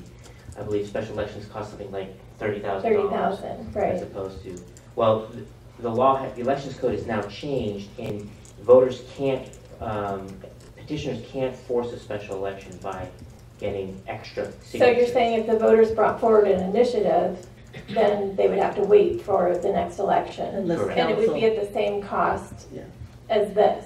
Correct. The law now only allows the city council to decide whether or not to call it as a special election or to just put it on the next regular ballot. Okay. So we lost the 28,000. There's no motivation to put this on the ballot, right, in my opinion, whatsoever. Well, what's shocking is that there's hardly anyone that showed up that wants to put it on the ballot. We did. Because they were afraid of the room full of people who would oppose them in the parking lot. Well, based on the public comment tonight, the tradition, the tourism, the fundraising far outweighs any danger to the public. I understand the recent fires have been devastating and scary, but making decisions based on fear is not the best policy for us. So I have a question. I wonder if anybody here could answer it. So we've been selling Save and Sane fireworks for the last 9 years, correct? Faulkner's been selling for 14 though. Longer than that. The city has been selling them for the last 9 years. Longer. A lot longer than that. Okay, in the last 9 years since we made it legal, have there been any major fires caused by Safe and Sane fireworks that you can, and I didn't give you time to prepare a report, I apologize, but just off the top of your head, do you recall like a house being burned down? I can only speak for in Lakeport, but there's none in Lakeport that would match what you're saying. Okay. And I haven't heard of any in other jurisdictions outside Lakeport. But they would have been illegal anyway. They weren't in Lakeport. Right. Right. Well, but I mean, even still, we have the Safe and Sane fireworks. They illegally take them out of county. We're not going to stop out of city. we're not gonna stop everybody who goes and buys one of those $200 packs from, okay, now you can't leave city limits until you shoot those off. That's not gonna happen. But still, if we had some, and I'm sure that somebody would have in their mind the time that the house burned down because of the ground flower. You know, somebody would remember that. Right. If it happened? If it happened. Okay. I burned my granddaughter with one of I see those. this as fear. You know, this is a fear-based reaction. We've been so just shook and shattered as a community due to these fires over the past 4 years that we're looking at anything that can cause a spark and go, we have to get this away from us. And I just don't see the harm in these little fireworks that bring all this joy to all these little kids. You know, not only on the day of, but following after that. And I've been a part of nonprofits in this community. This community is wonderfully jealous, but sometimes the pocket only goes so deep. I get that. I get that to the core. It's not a good reason to continue a truly dangerous practice, but I don't see this as a truly dangerous practice. The illegal ones are the dangerous practice. How are we going to stop that part? That should be the conversation. How are we going to stop the illegal fireworks? Not how are we going to stop the ground flowers. Those are my favorite. I like ground flowers.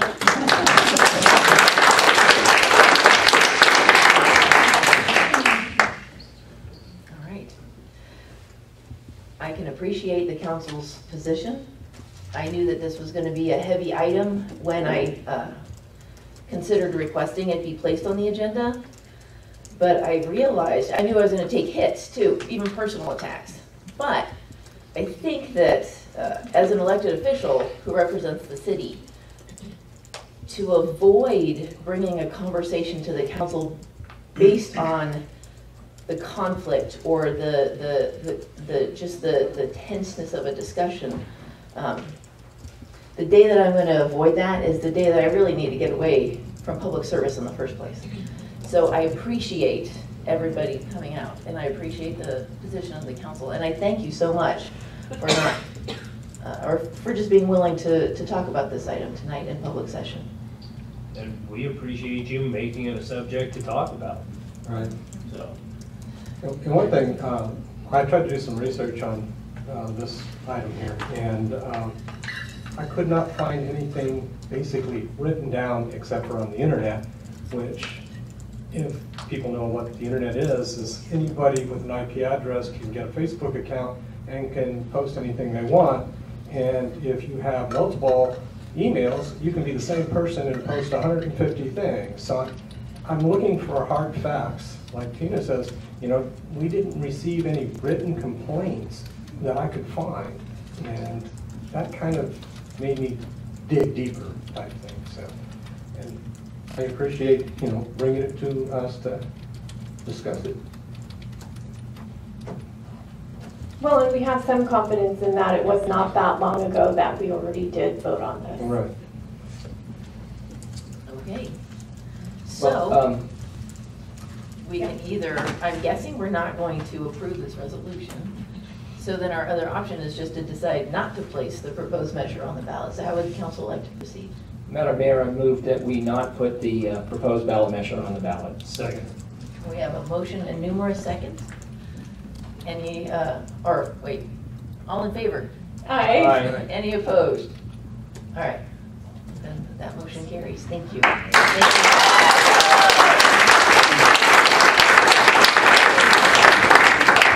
I just want to thank everyone again for coming. It's so great to see it full out there and to hear from you. And it sounds like you're actually loving living in Lakeport too, so that's great. Yeah, thank you all for coming. And this is a really important process, and it's great to have you involved in it. And this is how it really works. So thank you for coming. Thank you. You don't have to leave. You There can is stay more on. meeting. We still have items. Exciting stuff. You're welcome to hang out with us. Since But mass we exodus. understand. Yeah. We're just going to go ahead and take a moment until we can hear ourselves. Can I make one comment real quick, Chief?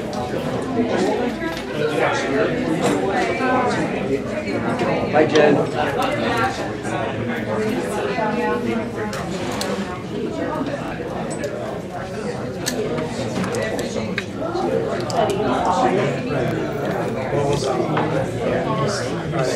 Thank you.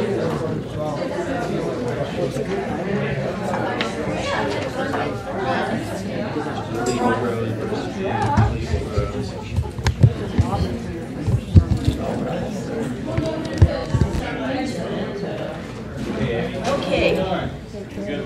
Carrying forward.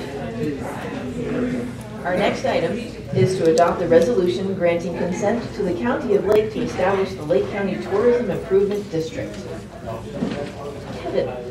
Sure, I'll take a crack at this one. I know that we have a couple other folks in here. I know Margaret and Wilda, and then probably Michelle as well from the county will maybe want to speak on this one as well. But if you'll recall, a couple meetings back, the City Council received a presentation from Civitas, a consulting firm hired by the county to create the Tourism Improvement District for the county, or what's often referred to as a TID. The TID is a benefit assessment district proposed to help fund marketing and sales promotion efforts for Lakeport, Clear Lake, and the unincorporated lodging businesses. Hoteliers, I've had to practice that word a few times at once. Hoteliers decided to pursue the formation of the TID in order to create a revenue source devoted to marketing Lake County as a tourist destination. If established, the Lake County TID would generate approximately $340,000 annually through a 3% assessment placed on rooms throughout the county. This TID revenue can't be diverted to other purposes and will provide a stable revenue source to the lodging industry to promote Lake County as a tourist destination. On June 19th, the County Board of Supervisors was approached with a petition signed by hoteliers representing 50% of the assessment proposed to be levied to establish the Lake County TID. Per the statutes guiding the establishment of TIDs, the Board of Supervisors need to obtain the consent from any other jurisdictions within the assessment area, and this would include the City of Lakeport and the City of Clear Lake. The Council is being asked this evening to adopt a resolution granting its consent to form the Lake County TID. The Board of Supervisors plan to hold a public hearing to take up this item on both items. Michelle can correct me if I'm wrong here. I think July 24th, and then again on August 7th as well to take final action on it. The governing board, or what's referred to in the plan as the Owners Association, is also required to submit annual reports to the Board of Supervisors regarding the activities, and that's something that we can request to have shared with the City of Lakeport as well. So that's just a general overview. Like I said, I know there are other folks here who have been participating in this process. They could probably add more information as well. Great. Anybody like to speak before we take council questions? Michelle?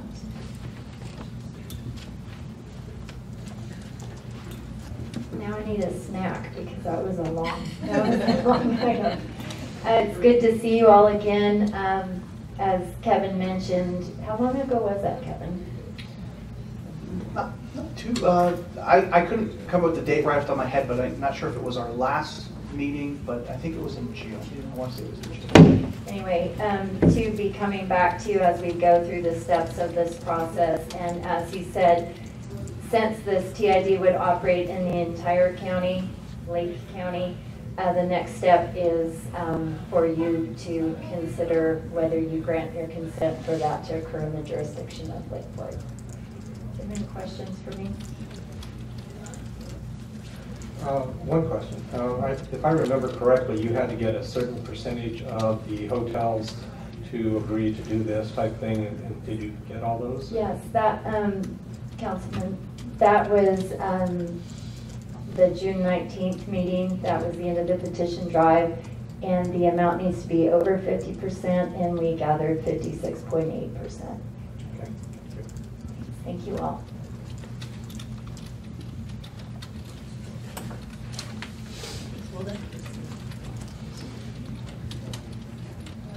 Wilda Shaw. I will just reiterate my support that I expressed at the June 19th meeting, and I think this is something that is long overdue, and now is the right time for this to occur in Lake County, and I think it will benefit the destination marketing and the overall economy. Thank you. Thank you. Does council have any questions, comments before we open it? Whoop, after Melissa comes to talk? Sorry, Melissa. I was looking at this row. That's okay. Melissa Holden, CEO of the Lake County Chamber of Commerce. I've been involved in several of the discussions, and there's a misunderstanding by a lot of folk who don't come to these kinds of meetings and who don't read the newspaper or do their research. But a fee, a tax such as this, is a pass-through tax. So it's not placing a burden on our hoteliers. I had to work on that one too. Those who own the lodgings here, it is definitely a pass-through. I don't know anyone, and I talk to a lot of people, who consider not going someplace because there is a bed tax when they go and stay in a hotel. But there are a lot of people who say they see the word tax and they think this is a terrible thing. But the truth is that the County of Lake needs more marketing to bring tourists here. And tourism is obviously a huge factor in our local economy. It needs to be developed even more than it is. And a tax like this, which is dedicated and cannot be diverted to any other purpose, is so important. Now we have new owners of Canocti Harbor Resort. Hopefully one day the amount of transient occupancy tax that they raise will approximate or equal what was raised formerly when it was a functioning tourism attraction. And that was a lot of money. Unless I'm mistaken, and I think Willie can help me with this, but I think they generated over $400,000 a year in TOT, as we call it. Was that over 400K? So to increase our TOT in all jurisdictions, both cities and the county, is definitely a benefit, and it needs to be supported by all of our lodging facilities. It won't hurt our tourism. It's not going to stop anyone from coming here because nobody looks at that. Doesn't matter where I go, I don't pay any attention. There's a tax there, you know it, it's a given. So hopefully that word will get out to the public and also to the other 44% of the lodging owners who didn't sign on to this. So we certainly support it. It's going to help all of us do a better job of marketing and help us bring more people here. So thank you for considering this, and certainly I hope you vote in favor of it. Thank you.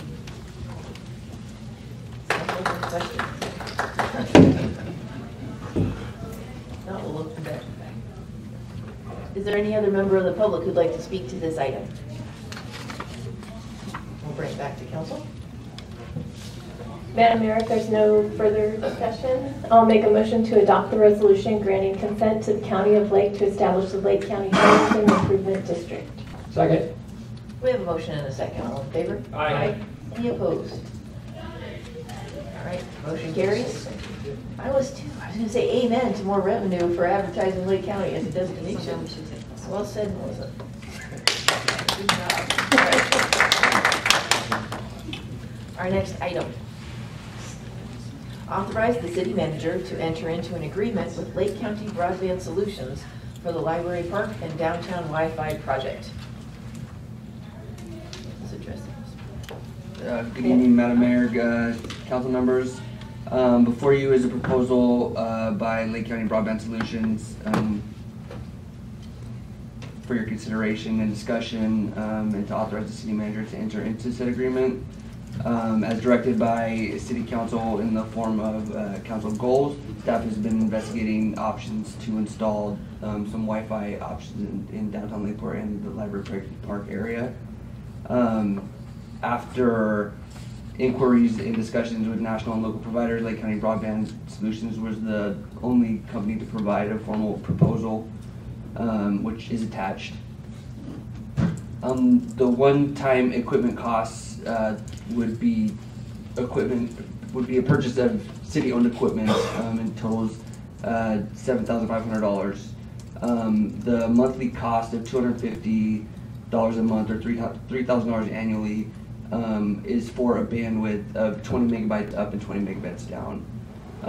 After discussions, with Jeff, our IT guy, and Andy, who is also here to answer any questions, we decided that a 50 megabyte service up and down would better serve the public for downtown Wi-Fi. It would allow additional users to access the access points at any given time. There are some statistics in the staff report. It would allow 100 users at Library Park and 350 users downtown to access 1 megabyte of bandwidth simultaneously, which we feel is an adequate amount. Another idea which is being considered by staff is implementing an advertising program for our local businesses. We could add an advertisement to the splash page that would pop up when a user logs in. That could help offset the monthly cost of the service. And we just wanted to point out that in addition to the Wi-Fi project in downtown and Library Park, entering this contract with Lake County Broadband Solutions would provide a secondary internet source here to City Hall, which would create a redundancy for any MediaCom outages, which we experience periodically, whether it's a squirrel chewing on a line somewhere upstream, or a natural disaster where their infrastructure gets damaged and we lose service. It would provide, it would allow the city to communicate during dangerous situations.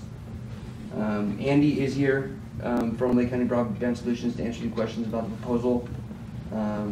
Otherwise, thank you. Thank you. Does council have any questions? I'm curious on how you get so many users using 1 megabyte, and you got a 50 megabyte up and down. How do you get 350 users using 50 megabytes simultaneously? Can I answer that, please? Absolutely. Welcome, Andy. Good evening, thank you.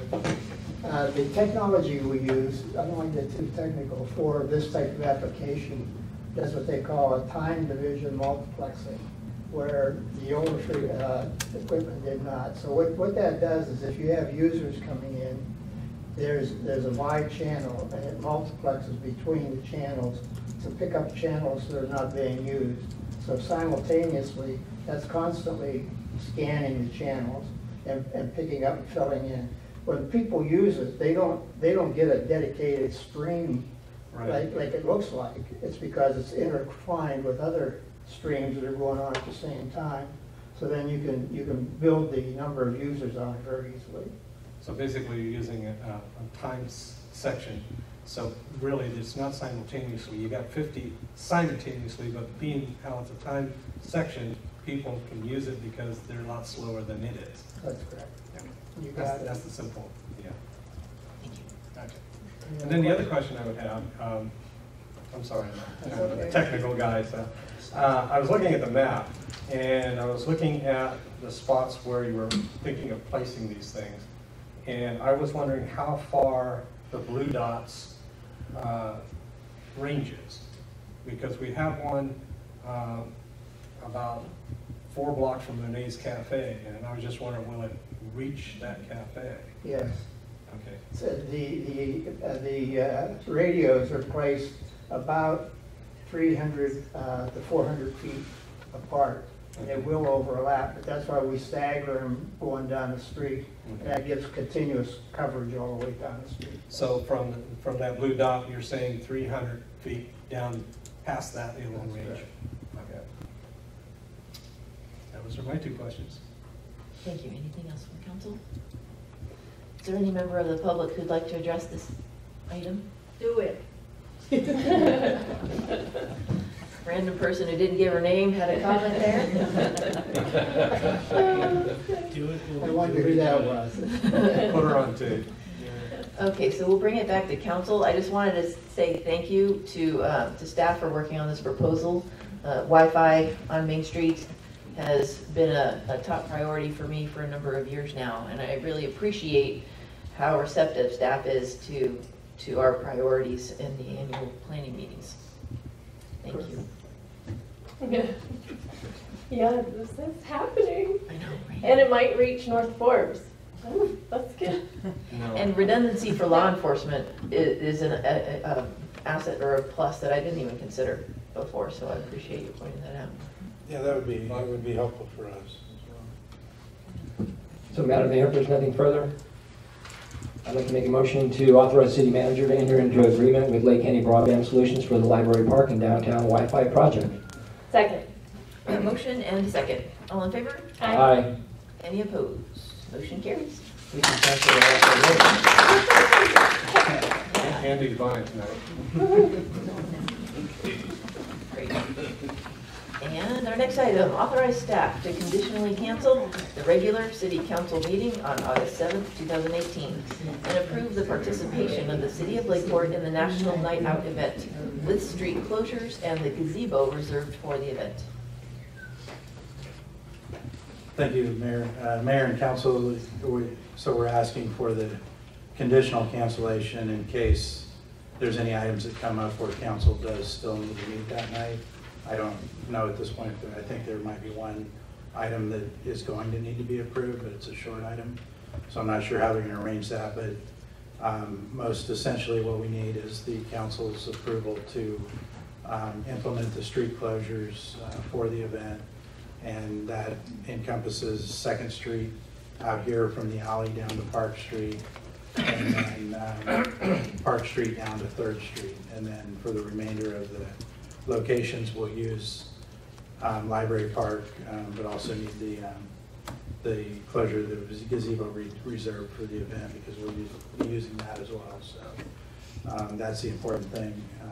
And hopefully if there does have to be a meeting, it'll be real short and you can come over to the event, and since it's right here at City Hall, which has a lot of benefits to, I think, to doing it right here. We may have one time sensitive item that has to be done, but if we do, we could probably schedule it for like 5:15 so it wouldn't interfere with National Night Out.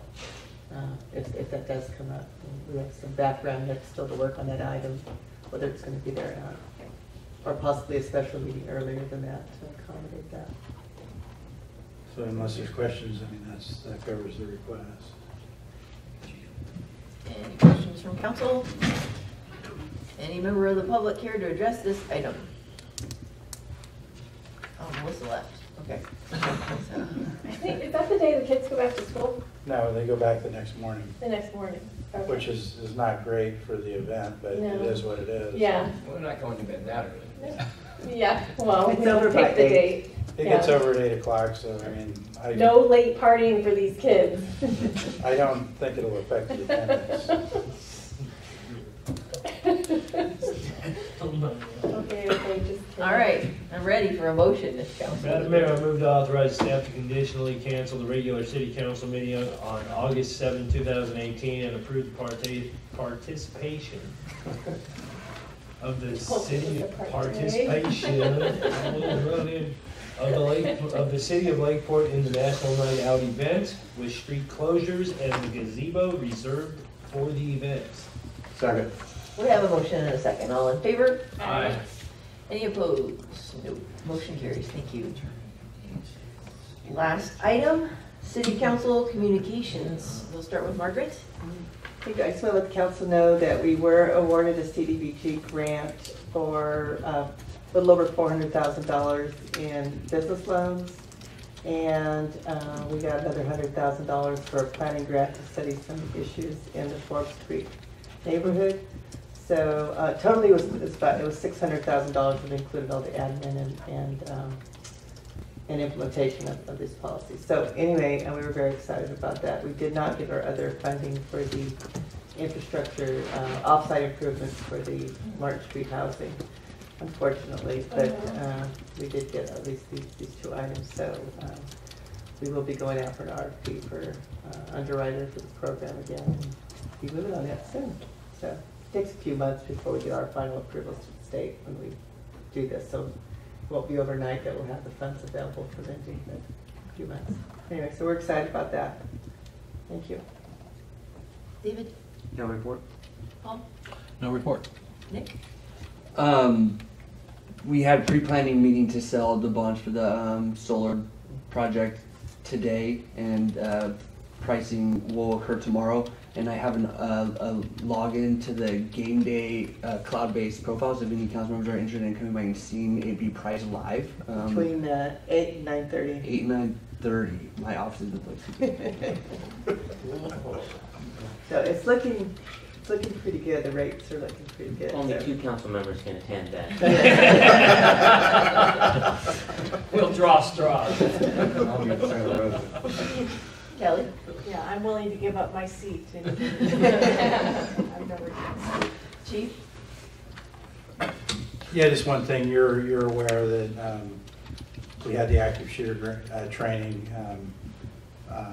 Just to recap that, my agency organized bringing the alert, which is the advanced law enforcement rapid response training, to our community, and open it up to all of the other 7 law enforcement agencies in the county.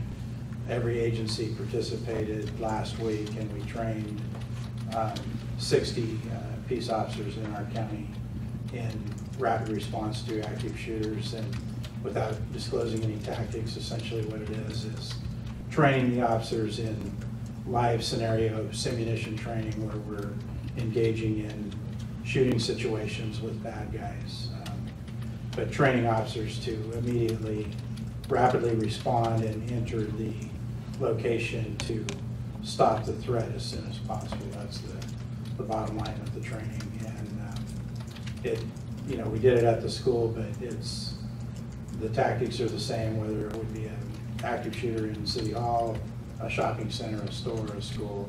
It's all, we would respond the same. So it was great training, put on by the expert or FBI agents who are trained. That's what they do, and this is the current national standard training that hopefully everybody in the country will get at some point. So it was great that we did it, and we plan to do more to stay on top of that. Thank you, Chief. Kevin? And just really quickly, in Doug's absence, just want to state that the next 2 following Mondays, we'll have some happy inconveniences on 11th and South Main Street as the resurfacing activities take place. So they'll be laying down the chip seal next Monday, and then following that up the following Monday by putting down the microsurfacing for those 2 areas. Public noticing is going to be going out to the residences and businesses this Friday. We'll get the social media stuff out as well. The focus is really on making sure that we get in and out of the way of the residence areas there in that section of 11th Street that's pretty small, and making that our first priority, getting that done at the best times. But so happy inconveniences, but it'll be worth it. That is awesome news. Thank you, Kevin. Councilmember Spur. Are you thinking about doing any of it after hours, or are you going to do it all during regular hours? A portion of it, I can't remember which way's first, the chip seal or microsurfacing. One of them, because of temperature requirements, does have to happen in the evening. I want to say that's the microsurfacing, but don't take my word on it. But It's like from 6 to 10. correct, yeah. Just curious, because I'm right close by. 2 things. Attended the 4th of July here. I thought it was quite an event, and I've seen a lot of police walking with the crowds, driving, patrolling and stuff, and I want to commend them for being really active and taking a proactive type thing on that, and I thought it was a real good event. The second thing is I'm on vector control, and they have just started a new thing for anybody that has yellow jackets, that if you have a yellow jacket nest in the ground, and you know it's where it's at, you call them and they'll get ready to yellow jackets for you. Wow. Not nests up on the eaves or anything like that, in-ground yellow jackets. I stepped on one of those Yeah. twice. So it's something they just started like 2 months ago, and they got their bee suits and everything now, so they can come out to your house and take care of it. You gotta know where it's at. It's very cool. Usually you tell me not to swing too. Yeah, until you step on I it. got stung like 70 times, both times. I know where to look. Councilmember Mattina. No report. Mayor Pro Tem. No report. I also have no report. I was going to give the chief kudos for your active shooter event. Thank you for doing that. Thank you. So we will go ahead and close tonight's meeting. Thanks everybody for coming, and thanks for the hardcore people for sticking it out to the end. I wrote on.